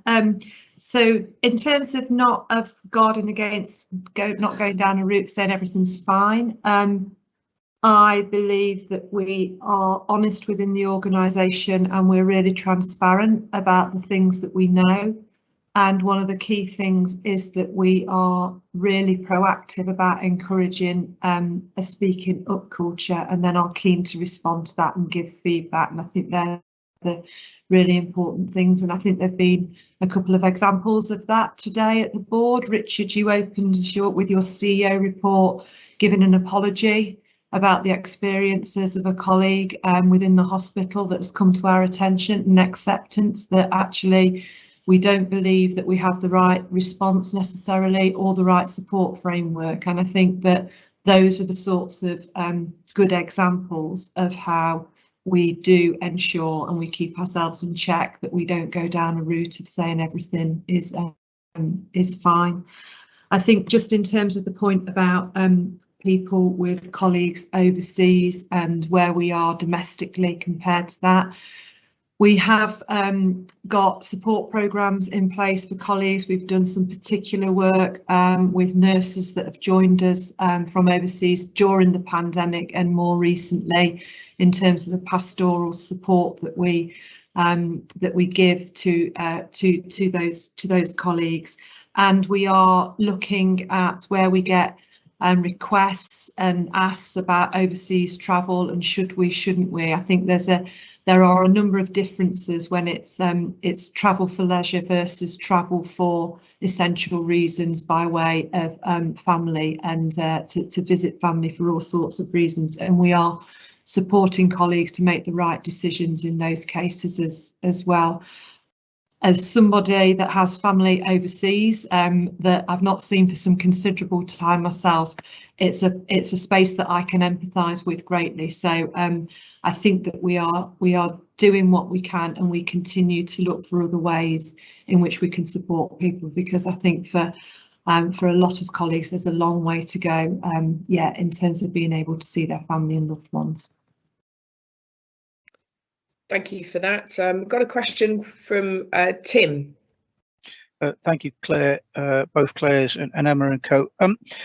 Richard just raised a good point about how we keep an eye on this and don't get too complacent on things. And I just wondered, because we were looking at some work when you mentioned speaking up around how we can triangulate across what's coming out from speaking up, what our mood music is, appraisals, all these types of things, and whether there's that cultural heat map. where are we with that? Because I think that's going to be important going forward, because if some of our staff don't always get the opportunity, whether it be at appraisal level or somewhere else, sometimes they then will go away and have a grumble because they don't feel as though they're being heard. So I'm just trying to get my head around all that. Thank you for that, Tim. The cultural heat map is exactly what you just really well described. Actually, it is about how do we bring all the intelligence and insight we've got into one sort of heat map, which then allows us to focus our attentions to where the greatest need is. And that has evolved and developed, and we've just recently had our quarterly engagement sessions with most of the divisions, where we will take that further feedback to put that into an overarching heat map. And that will not tell us everything, but it will give us indications of where there's particular issues, themes, and that involves all key partners such as Freedom to Speak Up, our HR business partners, our OD colleagues, and also patient feedback team. So we pull all of that into it. So we have been refining that, but we hope to be able to share that more wider in the next 4 to 6 weeks. Okay, thank you. Great. Thank you very much for that. Very helpful. Can we move on to the next part, Richard? Quality and safety, please. Interesting. I'm not clear who from Dave. Oh, Julie, possibly. Julie. Dave has let Julie go first this month. Yeah, so this single oversight framework for quality looks pretty good this month. So you can see that we've continued our improvement with infection. Falls is amber, but it does represent an improved position for falls. And we have now fully recruited to the team that we've established and got the Chief Nurse Fellow in, and we continue to work with colleagues at NUH to improve, to learn how we can reduce the incidence of repeat falls. So that is, there's still more to do, but it does represent an improving picture. In terms of the friends and family test for the emergency department, we're up at 91%, but again, a few percent off where we'd like to be, and the team are continuing to work with the supplier of the friends and family test to improve our response rate to that. It remains lower than we would want it to be, and we're very reliant on text in that service. So they're continuing that piece of work, but we do benchmark well with others on that front. So I'll pass over to Dave. Thanks. I'll just pick up first VTE. So the VTE is running slightly underneath the target. Target's 95%, and then we're running year to date 94.1 as described there, and monthly at 93.2%. Just to give a bit of background, this is about reviewing and ensuring that our patients are assessed and that prophylactic VTE treatment is commenced, be that chemical prophylaxis or mechanical thromboprophylaxis or a combination of both. And we have a variety of mechanisms of recording really this assessment, which is part of the problem that we've run into, and I know we've rehearsed these in different arenas. There's a separate form, there's the clerking documents, or there's reviewing the drug charts and seeing whether the low molecular weight heparin has actually been prescribed, and if not, understanding why not. Of course, just to remind board that there is a counterbalance here that we don't actually capture, and that's around the hemorrhage of our patients associated with chemical thromboprophylaxis. Although we pick that up through scoping, it's not a nationally reportable measure, but we do regularly get tasked and criticised in coroner's court when we choose to continue anticoagulants in patients who may or may not have had a bleeding episode, and of course that's really a risk benefit assessment, and assuming that we have actually thought about whether they're bleeding or not bleeding. Just the assessment is, as I say, it's done by paper. There's some description in the SOF about the problems we've had with the COVID restrictions. Usually this is done at the front door, so it's around the EAU aspect, because that's where the patients are first assessed. Obviously, what we'd like to do is to move to an electronic capture mechanism, and colleagues will be aware that we've had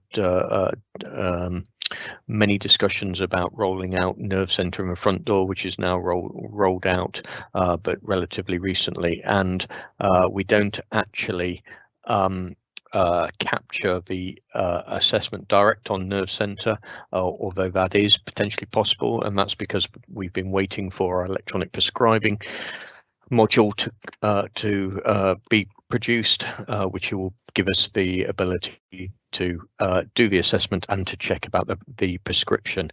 And so I'd just like to update board with the information that our EPMA pilot site up on Woodland Ward has gone live in the past couple of weeks or so, and I think that's a really exciting development for us, and I'd be very happy to take the subset of the VTE prophylaxis that we can get from that electronic data set to the quality committee, and additionally probably the pharmacy audit of prescription needs to be repeated. And then I'll move on to cardiac arrest. Again, this is around the concept that potentially cardiac arrest in hospital environments may be preventable. Obviously, that's dependent on whether this is actually a cardiac arrest or if it's not just part of the dying process. And we again have rehearsed perhaps some of those discussions before, and we track our cardiac arrest data. And there's a national reduction over the years in the cardiac arrests occurring per 1,000 bed days, and that probably reflects a whole host of things, but one of the aspects is around us having better conversations with our relatives and patients about the value of attempting cardiopulmonary resuscitation, and actually considering what is important to our patients. You can see from the tracking data that we had a stretch target introduced in March, April 2020, which brought us down. We are running, the national data is suggesting that cardiac arrest should run somewhere between 1 and 1.5 per 1,000, and we're running roughly about that. And again, on the tracking data, you'll see that there was a bit of a spike in December 20, and we again have discussed that previously. That was a data anomaly. I think the important thing for us is, rather than just tracking those data points, is to review the cardiac arrests, and irrespective of the actual number that we have, to pick up any preventable issues, and this is what we call precedent data. So with our physiological capture of patients' blood pressures, etc., it's whether or not we could predict that they might be deteriorating and suffer a cardiac arrest, and we do that regularly, and we haven't picked up any suggestion that there are patients who were about to arrest that we didn't pick up. So for example, someone who had a very fast heart beating rhythm, you might expect them to have a cardiac arrest relatively or spatially related to that, and we haven't seen that. In terms of this particular report, you'll see that we have flagged up that there is potentially one cardiac arrest that we need to do further investigation on, and that's related to hemorrhage on the EAU. Now that's actually just awaiting to go through the deteriorating patient group. I don't have the outcome of that report, but I will feed that back to the quality committee. From what I can remember, board members will remind me, that's about the first time that we've actually picked up a patient that we'd like to do a bit of more investigation on. So I take that as a positive step. So happy to take any questions, and I'll stop there.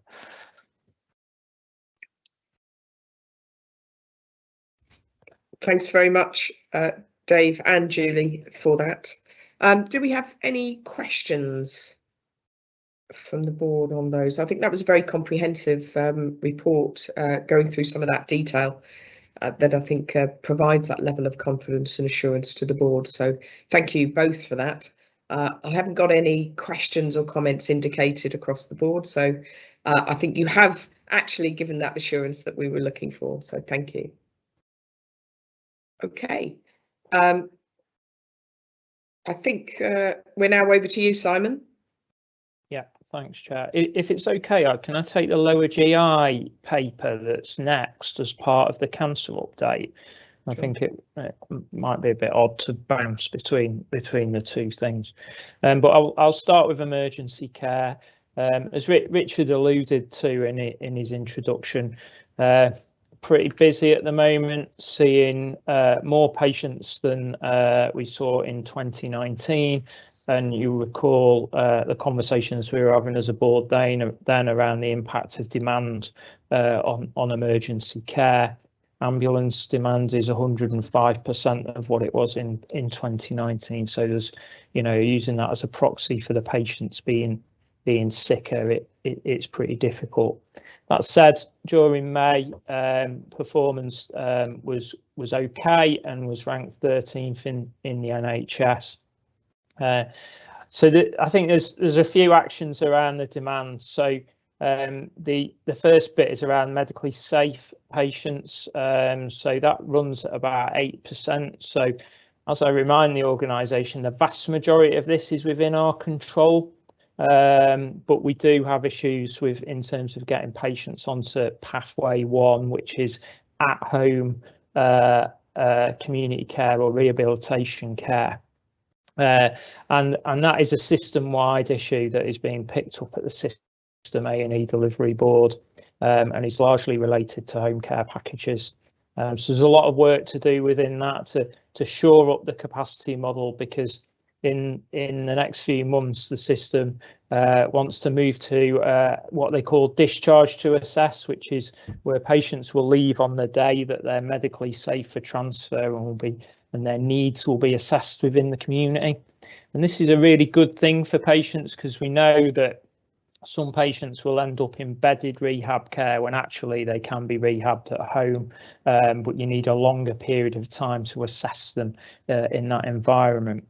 And I think the system's making good progress in this area, but clearly there's more work to do around their capacity for those patients to be treated in that way. In terms of the demand, there is lots of hypotheses around why we're seeing an increase in demand, and we're not out with the national picture.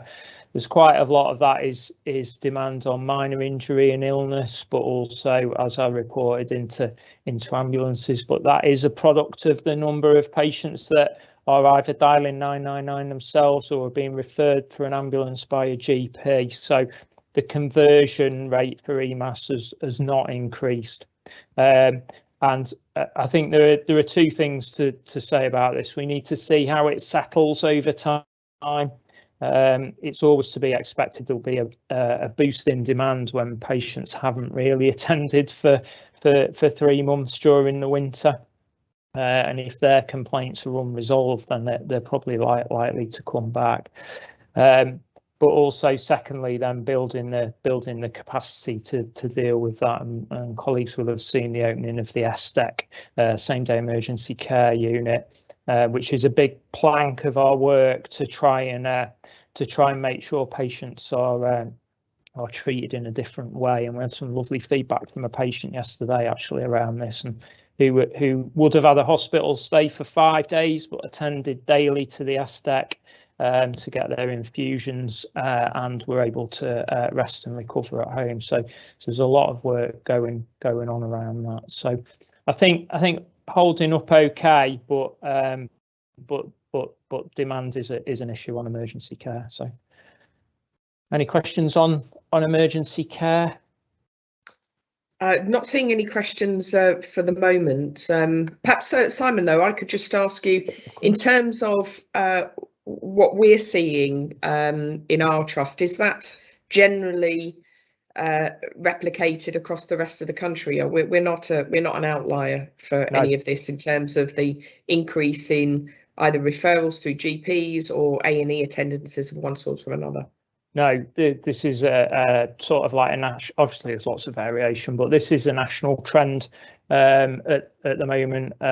We had a session with some of the national team and some of the COOs across the Midlands a few weeks back, and they were sort of, you know, asking us sort of like what is our experience around this to help inform some of the national policy that they'll drive forward around this. And I think that primary care are in a similar place. You know, we've been shared data with primary care, and they're seeing huge increases in demand. Okay, thank you. Do you want to move on to the next one? Yeah, so I'll do elective care, and then we can do cancer at the end, and pick up the lower GI position. So I think, you know, the organisation, colleagues that work here did an incredible job in May on activity and adjusted activity. So it's adjusted for working days against May 2019. It was 97%. So almost the same level of activity that was done in May 2019 electively. And given the restrictions that we still have in place around infection control, that is an incredible achievement, and colleagues have done a great job. And obviously that is supported by the continued use of virtual appointments for patients. But we mustn't underestimate how well colleagues have done there with the infection control procedures that have to be in place. Our waiting list is pretty stable, but the long waits are reducing, so that's positive to see. Particularly as we are still treating a lot of patients who've got a prioritisation code of 1 or 2, who are the sickest patients. So we're also treating a lot of those patients, but also treating patients with long waits. So that's really starting to make progress. Obviously, we've talked about being jointly with NUH an accelerator system, and a lot of those schemes are starting during June and July. Obviously with an aim to treat as many patients as possible, and the national aim to get to 120%. But I think that is an aim, and I think a lot of our schemes will get us well above the national levels.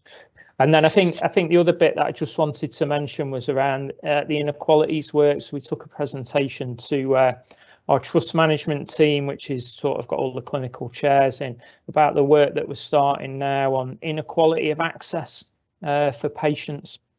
Access has historically been an area where inequality has been less wide than some other areas, but there's a lot of work to do, and that starts with sort of quite significant data cuts of our waiting lists, and getting a really good understanding about the experiences that patients have around the access to care. So I'm more than happy to share that with non-executive colleagues if that would be useful. We already shared it with Andy because he has asked a number of questions in the past around inequalities.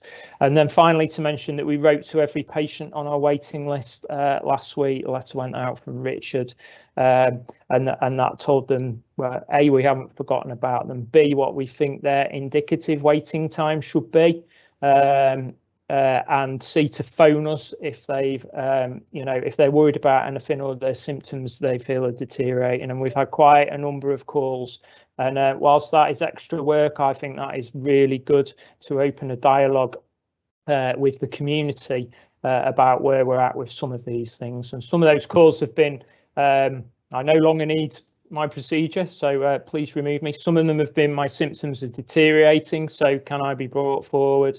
But generally the feedback has been, thank you for sort of like sharing this information. So I'll pause there on elective care.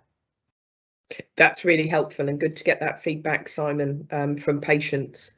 So as much information, I think, as you can bring over the next few weeks in terms of how patients are feeling from those letters, what sort of movement we're getting on the elective recovery list as a result of that too would be really helpful, and I know that it's appreciated by the rest of the board as well, so thank you for sharing that. Richard, did you have a question you wanted to come in?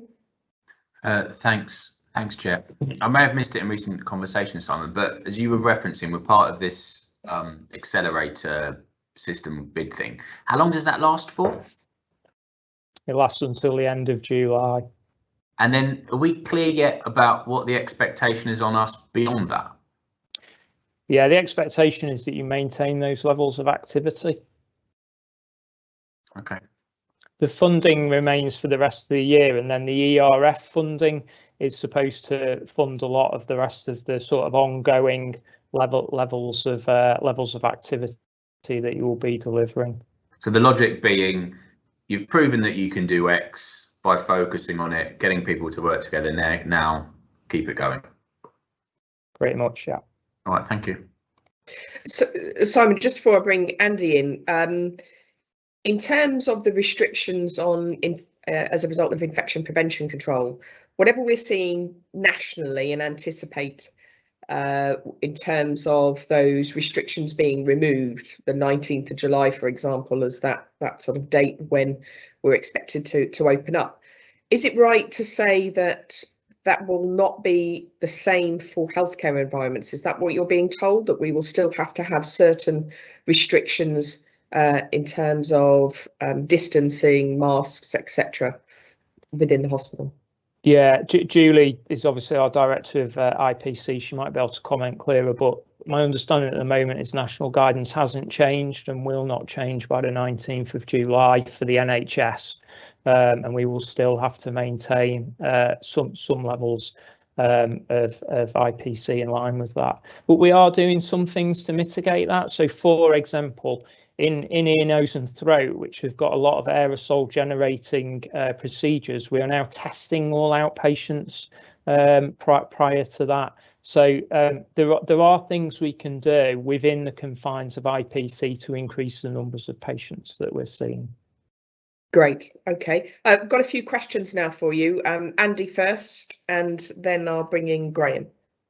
Thank you, Claire. Thanks, Simon, and thank you to you and the teams for what I think is really, really important work in the difficult circumstances. This is perhaps a bit of an ask, but I just wondered if there's opportunity to get learning as we go through the recovery. I'm particularly thinking around something like ECHO, where we know historically there's perhaps been over requesting, and as we work through the backlog, is there opportunity to take some learning about how we might shape things for the future? Yeah, so part of the accelerator program is about learning, and actually a lot of it is being badged, and we have regular meetings with the national team as a group of accelerator systems to be able to feed back to them, because part of what they want is sort of like, what are the things that will work that we can spread nationally to recover around that. So we're logging all that learning, and I think that goes double for us really. So I think that one of the key learning aspects, I think, so far is around testing and the role that it's got to play outside of the theatres and outside of inpatient admissions and those sort of items. So there's lots of learning going on. I'm not sure we're necessarily doing too much work on sort of like who's requesting an echo, for example. I think a lot of it is capacity led at the moment rather than demand led, so there's probably a little bit more for us to look at around that. Thank you, Graham. Thanks, Claire, and similarly thanks, Simon. Really good work, and particularly pleasing to hear about all the letters that have gone out to everybody, advising them we haven't forgotten and giving them ideas of dates. And it was in connection with that I was sort of looking to build upon a little bit. It'd be really useful maybe next month or something to see a little bit more on what our kind of trajectory looks like for our waiting lists going forward over the rest, certainly the rest of this current year. Because, and I know there's going to be lots of assumptions in there, but just to get a real feel for how that waiting list is going to move a little bit would be really helpful. Yeah, of course, at private board last month, we went through a lot of that a lot of that position in terms of the waiting list, but I'm aware we haven't sort of like identified what that might look like month on month for the rest of the year, so we can do that. Just being aware though, there's the national ask is around activity at the moment rather than waiting list reduction, because you can see that if you just focus on waiting list reduction, there is a risk that clinical priority could be skewed. For example, one big cancer case will take a whole list that could treat 7 or 8 cataract patients. So we've just got to be careful in terms of making sure that we're doing the right activity and that the sickest patients are getting treated. But we can pull all that together, Graham. There's no problem. That'd be really useful, and I recognise all the issues around that, but it just gives a general feel as well for where we're at and going forward, but and with all your caveats as well. And maybe that's something I'm not necessarily saying on a monthly basis, but like a quarterly update or something when we look more detail at the SOF. Absolutely, Graham, no problem. Thanks, Graham. Dave, you wanted to come in as well on the comment. Oh, thanks, Chair. This was just to go back to the question which I think was around the infection control precautions in hospitals. So I am aware that the previous Secretary for State tasked the National Infection Control Medical Director with reviewing the IPC guidance, particularly around the green elective pathway, and that group has been conveyed, and that was really because there was a feeling that actually elective patients who'd undergone a PCR swab preoperatively, who'd been double vaccinated, represented perhaps a different risk compared to what we were historically dealing with. So there may be some movement on that. I think we don't know at present, but that task group had a short timescale to review those, which was a month, and that was a good 2 weeks ago. So I would hope by the end of July we may get some more information around that. Thank you. Thank you very much. I'll move on to cancer yes, then, if so. that's okay, Chair. So obviously we talked through the overall cancer paper last month. We remain below the trajectory, and the sort of FDS performance is higher than plan. I think that does hide a bit of a worrying underlying trend, and we raised the risk around demand last month, and that demand remains high for cancer referrals. So we've got to continue with the capacity work to be able to meet that demand. And within that sort of lower GI is critical, and obviously there's a paper there around lower GI. So lower GI is probably the highest volume tumour site around the cancer pathways. So there's been a lot of redesign work there. It's led by Liz Gemmell, who's an upper GI surgeon at Sherwood. And Liz has led a lot of work with the colorectal team to redesign this pathway, and there are a number of things identified within the paper that are being put in place now, not least work to support triage and straight to test, and to move to a nurse-led diagnosis and discharge, particularly where cancer is being ruled out rather than ruled in. So I think that's enormously positive, and I think that patients on that pathway will get a faster diagnosis and hopefully a faster treatment as that comes through. Again, though, that is an area which has got a lot of demand pressure on it, so 30% increase in demand into that pathway at the moment, and a relatively small yield in terms of the number of patients who've got cancer in there. But I think the clinicians have led this work, and I think it's enormously positive. It's not going to fundamentally solve all the issues within lower GI, but I think it will make it better. And we'll be working with Nottingham as well to try and pull these pathways together, so they're very similar, and a lot of our work has tried to do that. There is one big constraint within the lower GI pathway at the moment that we're working with the clinicians on, which is access to CT colons. So that will be an alternative to a colonoscopy, which is new and good and better for patients, and we need to be offering more of that in the future. But we have got capacity constraints in that area at the moment. So hopefully that gives board a bit of an overview of where we're going with lower GI. The other risk area at the moment is the breast pathway, and that is another pathway that is under significant pressure. There's I think it might be next week, there's a sort of like a rounded meeting with the breast team to see what support we need to improve that and keep them going, because in the past that's been an area which has been really positive in terms of its waiting times, and we need to make sure that we're on top of that for the future.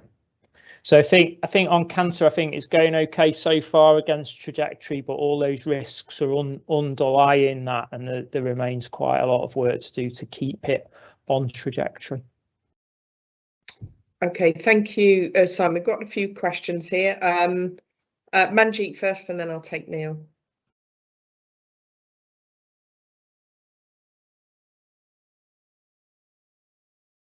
Sorry, it takes a bit of time coming off mute.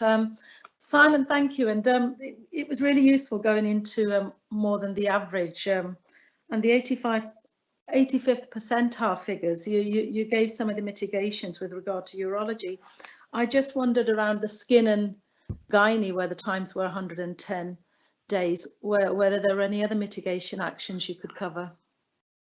I mean, so some of those are sort of outlying, might be sort of patients who've got an extended rate, who are sort of like who skew the statistics in a way, and they're quite small numbers in some of these other tumour sites. A lot of that is the tracking of those patients. They're the key actions, and just making sure that we're getting those patients effectively tracked and into the clinics, given they're a relatively small number. And I think on the whole, the tracking team, the whole cancer team who track all this stuff, I think on the whole they do a really good job on that. Okay, Neil.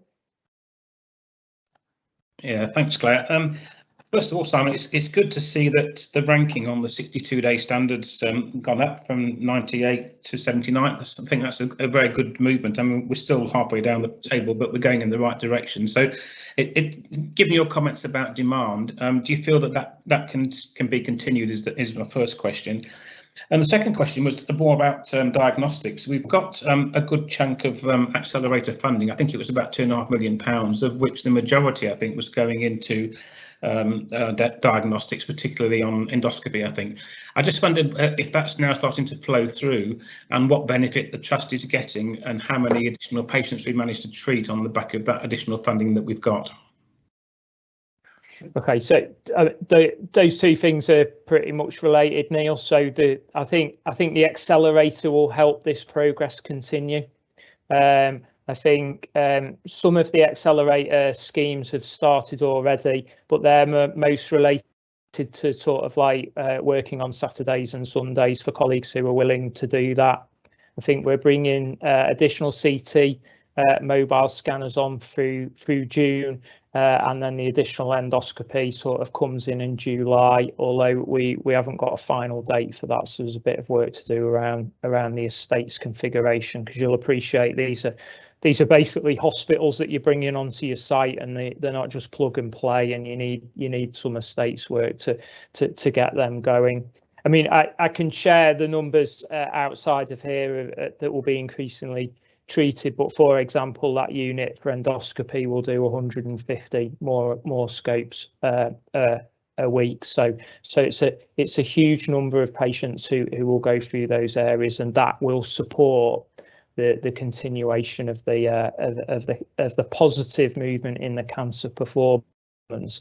But some of that will be meeting the increased demand, so it doesn't always erode into backlog. And I think across all of these areas, demand is the key driver.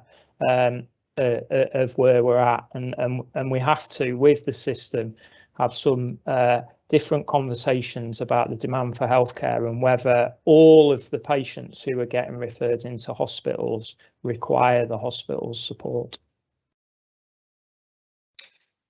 Perhaps just picking up on that issue of demand, Simon, do you think in some of those services our success in the past has meant that we are perhaps picking up demand that should really be going to other hospitals around the area, but we're getting increased levels of referrals from that perspective? Yeah, that would certainly be my intuition on emergency care. So, for example, ambulances our A&E will turn around an ambulance quicker than most other A&Es in the East Midlands. Therefore, you know, if you want to get crews back out on the road, bring a crew to Kingsmill.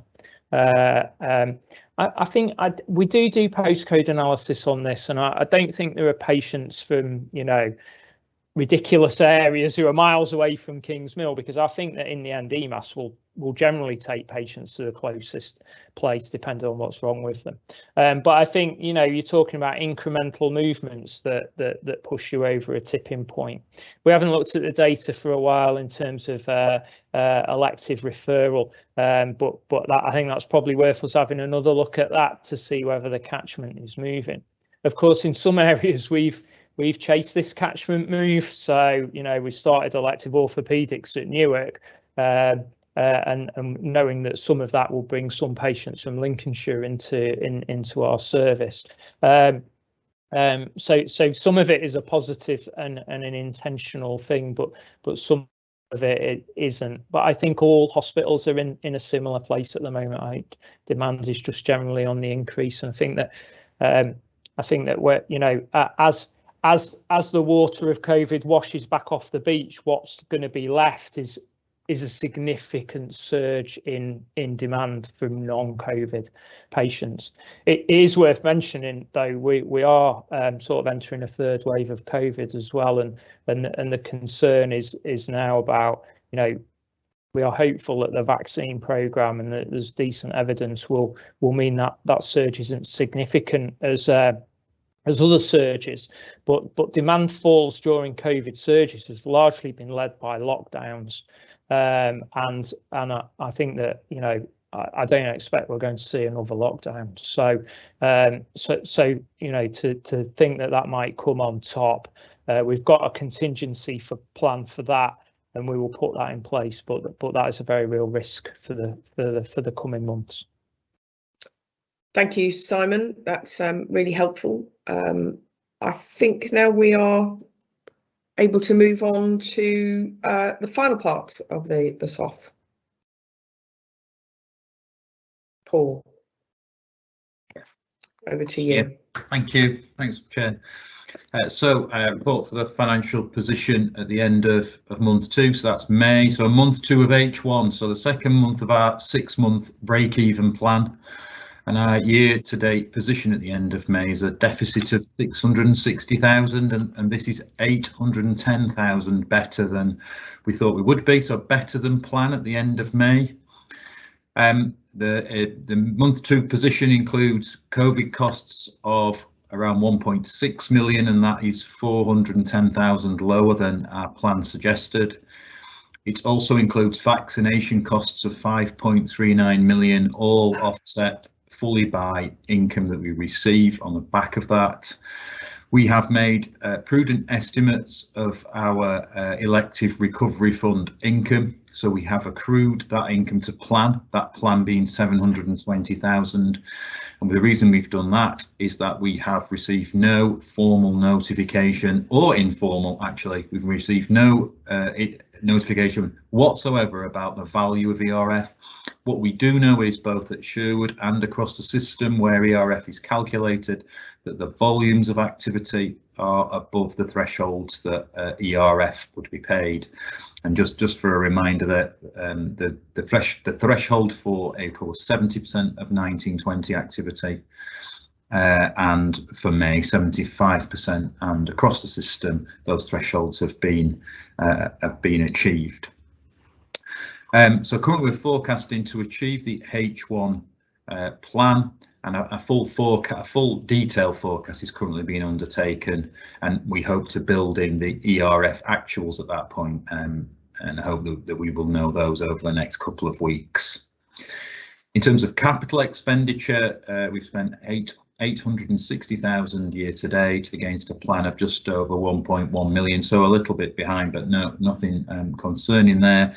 And our cash position is lower than plan. However, we're still at a healthy cash position of 10.2 million, and the shortfall being due to higher levels of invoice debt than expected, but there's no risk attached to that increase in debt. So happy to take any questions on that. That's very good. Good figures. Do we have any questions there at the moment? I don't think we do. So thank you very much, Paul. Richard, did you want to come in? We've got a question. Okay. As we know, our finances are intrinsically tied into those of the system. So how's the system doing at the moment? Do we know? So across the system, all other partners are reporting break even at month 2.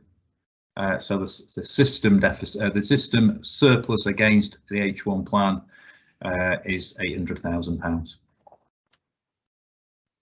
Can I just follow up with one final question? Are the relative risks across the system similar?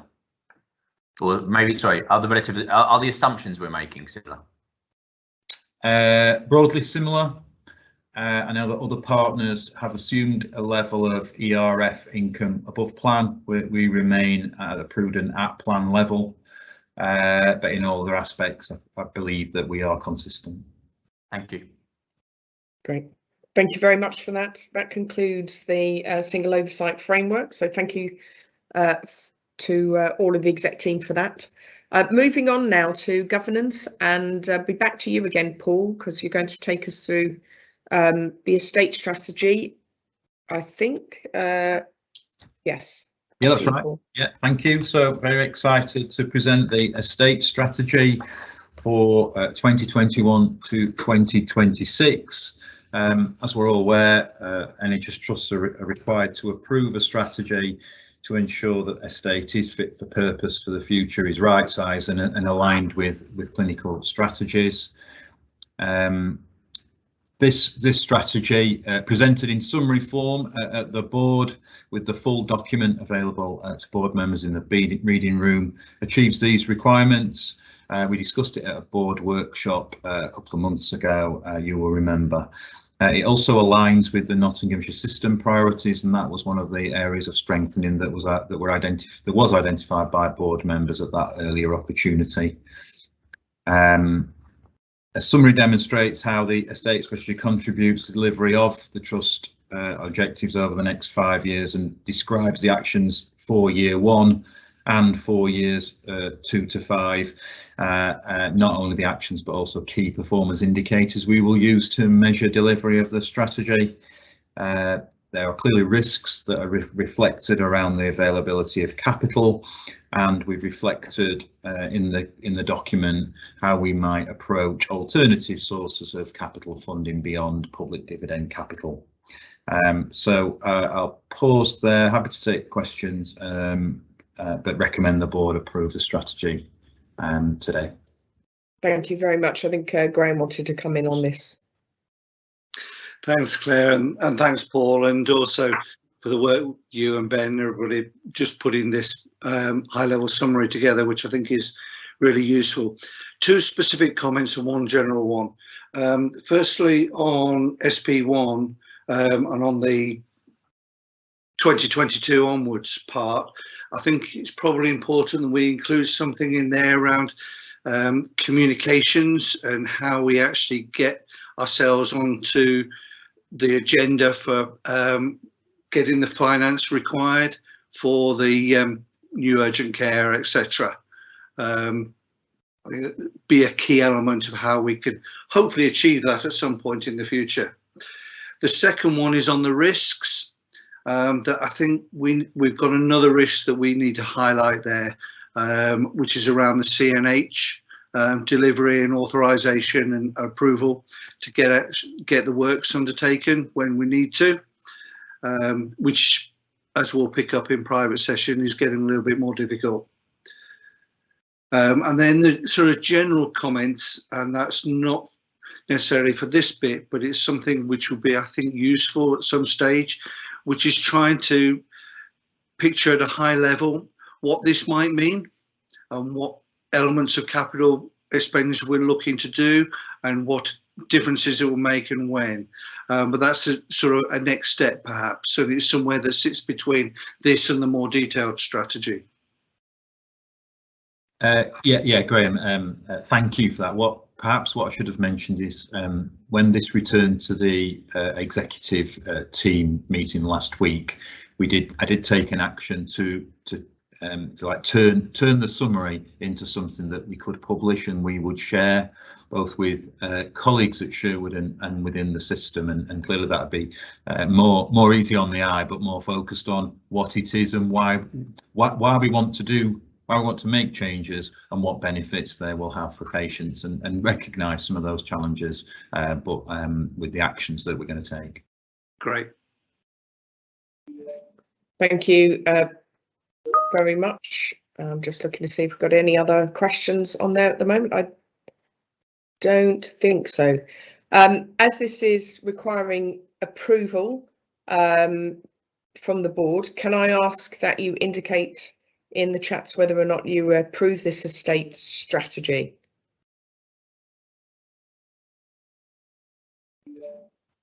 Okay, that's being approved by the board. Thank you very much, Paul.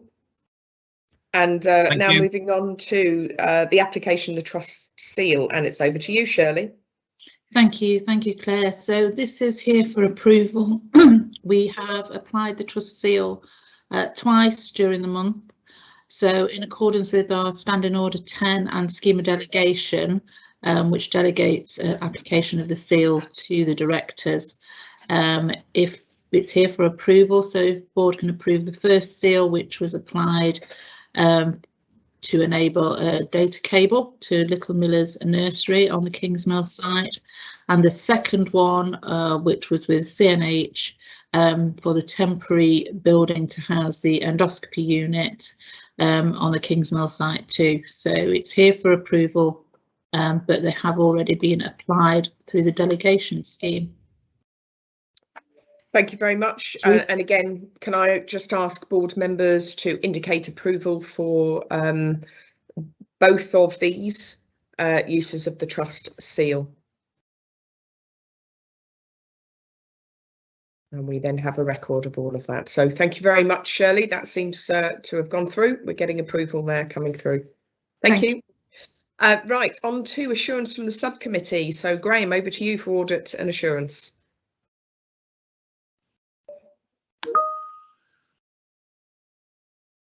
Graham, over to you. That's it. Come on.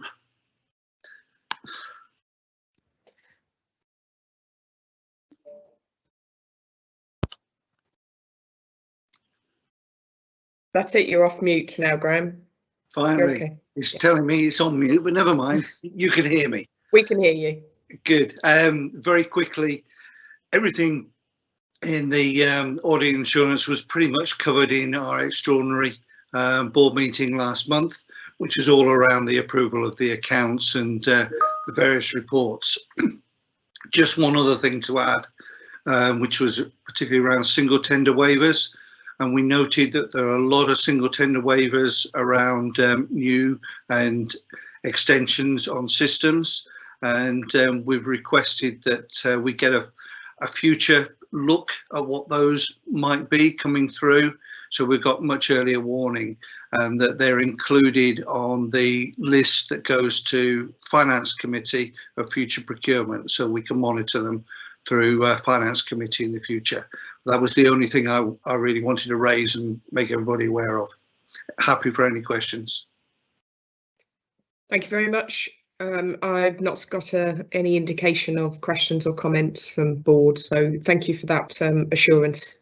And I think we move now on to the outstanding service. We've got a video, hopefully, from Band 5 Internal Transfer Scheme. So comms are just about to put that up, I hope.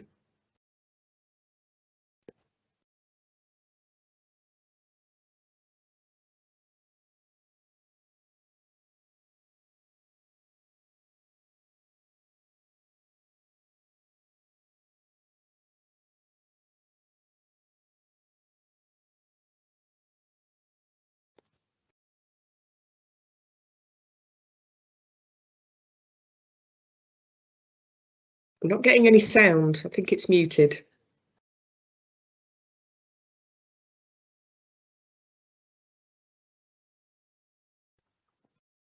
Apologies, I'll restart that.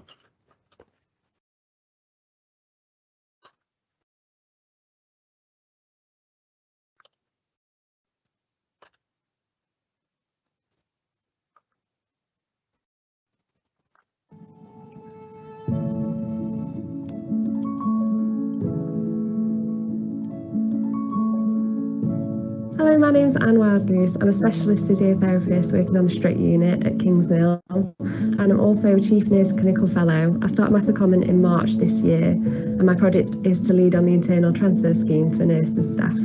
So the internal transfer scheme is a proven retention strategy. It's been successful in other trusts at reducing vacancy rates and staff turnover. So we're running a pilot here at Sherwood Forest Hospitals with Band 5 nurses, and it's running till the 8th of September this year.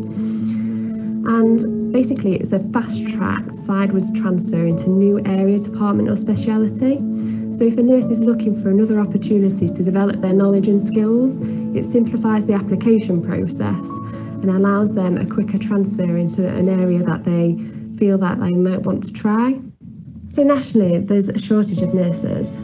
And we know that this last 16 months have been extremely challenging for all staff. So now more than ever, we need to provide opportunities for them to learn and develop and to retain them and their organisational knowledge and talent. So this scheme is really for those people that are maybe feeling a little bit burnt out, or actually they want to develop their knowledge and skills in another area. So it's instead of them going to another trust, we want to retain them here at Sherwood Forest. So we need to provide them with an opportunity to try a different speciality, to gain the knowledge and skills in that area, and to share knowledge and skills as well across different specialities and areas. Upskill staff, and hopefully that will lead to higher and better quality care for our patients. So if you're a Band 5 nurse and you want to apply for the scheme, then you just need to fill out a short application form and send it to the project leads of the internal transfer scheme. They then see if there's a vacancy in that area, and if there is, then it's a bit more of an informal chat and get together to make sure that you're suitable to work in that area and that you meet the needs of that area. And then it's a simple change of forms really, and an update on ESR. So we're piloting it for 3 months just to see if there's enough uptake and to see how successful it is, and then with the view that this will become a permanent thing, and to also widen the scheme. So we're hoping to make it maybe available to Band 6 nurses and healthcare assistants. Additionally to the scheme, I'm working with the Learning and Development team to launch a strength-based career coaching network, hopefully by the end of this year. So that will give all staff the opportunity to have an independent careers conversation to make sure that they're achieving their full potential and career aspirations. The scheme benefits patient care by retaining our Band 5 nurses that know the trust, they know the organisation, and also they're sharing their knowledge between different departments and specialities. So we're upskilling our staff, which should lead to high quality care for our patients. If you want to apply for the internal transfer scheme, the email address is available via the intranet, and you just need to fill out an application form and send it to me.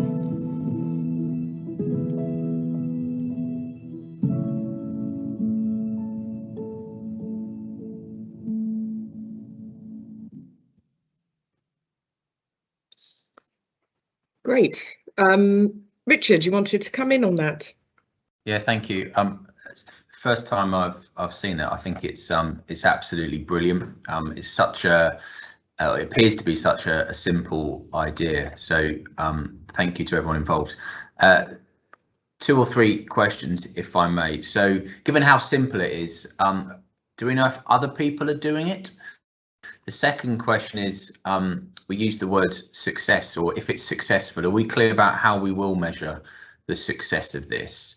And then my final question is, I could envisage a situation where somebody would like to transfer, but it's not supported, and that could be quite a difficult conversation. So how would we manage that? Julie. Thank you. So it is being used elsewhere, and this was in place in my previous organisation, so we've adopted it from there. I think success for us would look at reducing turnover amongst our Band 5 staff, and we'll also be tracking internal promotion to Band 6 as well, because I think success, that's how we'd measure success, alongside the experience of some of our BAME international nurses, because often they are placed where we want them and need them in the first instance rather than where they may choose to go. So that's a cohort that we're going to watch really carefully through this. In terms of people not being supported to move, they're really clear criteria for somebody not being supported to move, and they involve having the HR business partner as well. So we've made it really clear that ward leaders can't just stop somebody moving because their vacancy rate is high, because all that happens is they get a job elsewhere, because it's quicker to move elsewhere than it is internally. So I'm confident that we've got clear processes in place to manage those situations when they arise, and we have learnt from others' experience in relation to that. Thanks, Julie. Can I just follow up with just one other question, probably one for Lorna, actually. I was thinking about this through the lens of retention. Actually, I think it can be key to come and join the organisation. There's a sort of a network of opportunities here. So how have we communicated this externally so far? So this student's obviously fairly early on. So far, all of the communications we've done have been internal. I agree it could be, or it will be, a really good recruitment opportunity. And one thing we're looking at the moment is doing some work around universities for Band 5 recruitment for nurses, and this will definitely come into. So I agree, it definitely is something that we know that nurses will be interested in, and also Julie's obviously working on the nursing recruitment microsite as well, which I think this will probably be quite a key element of. Thank you. Great. Thank you very much. Thank you, Julie, and Lorna, stay on because we're moving across now to yours in terms of communications to the wider organisation. Oh, Tim, did you have a question for Julie? Before we, sorry, I might have missed that.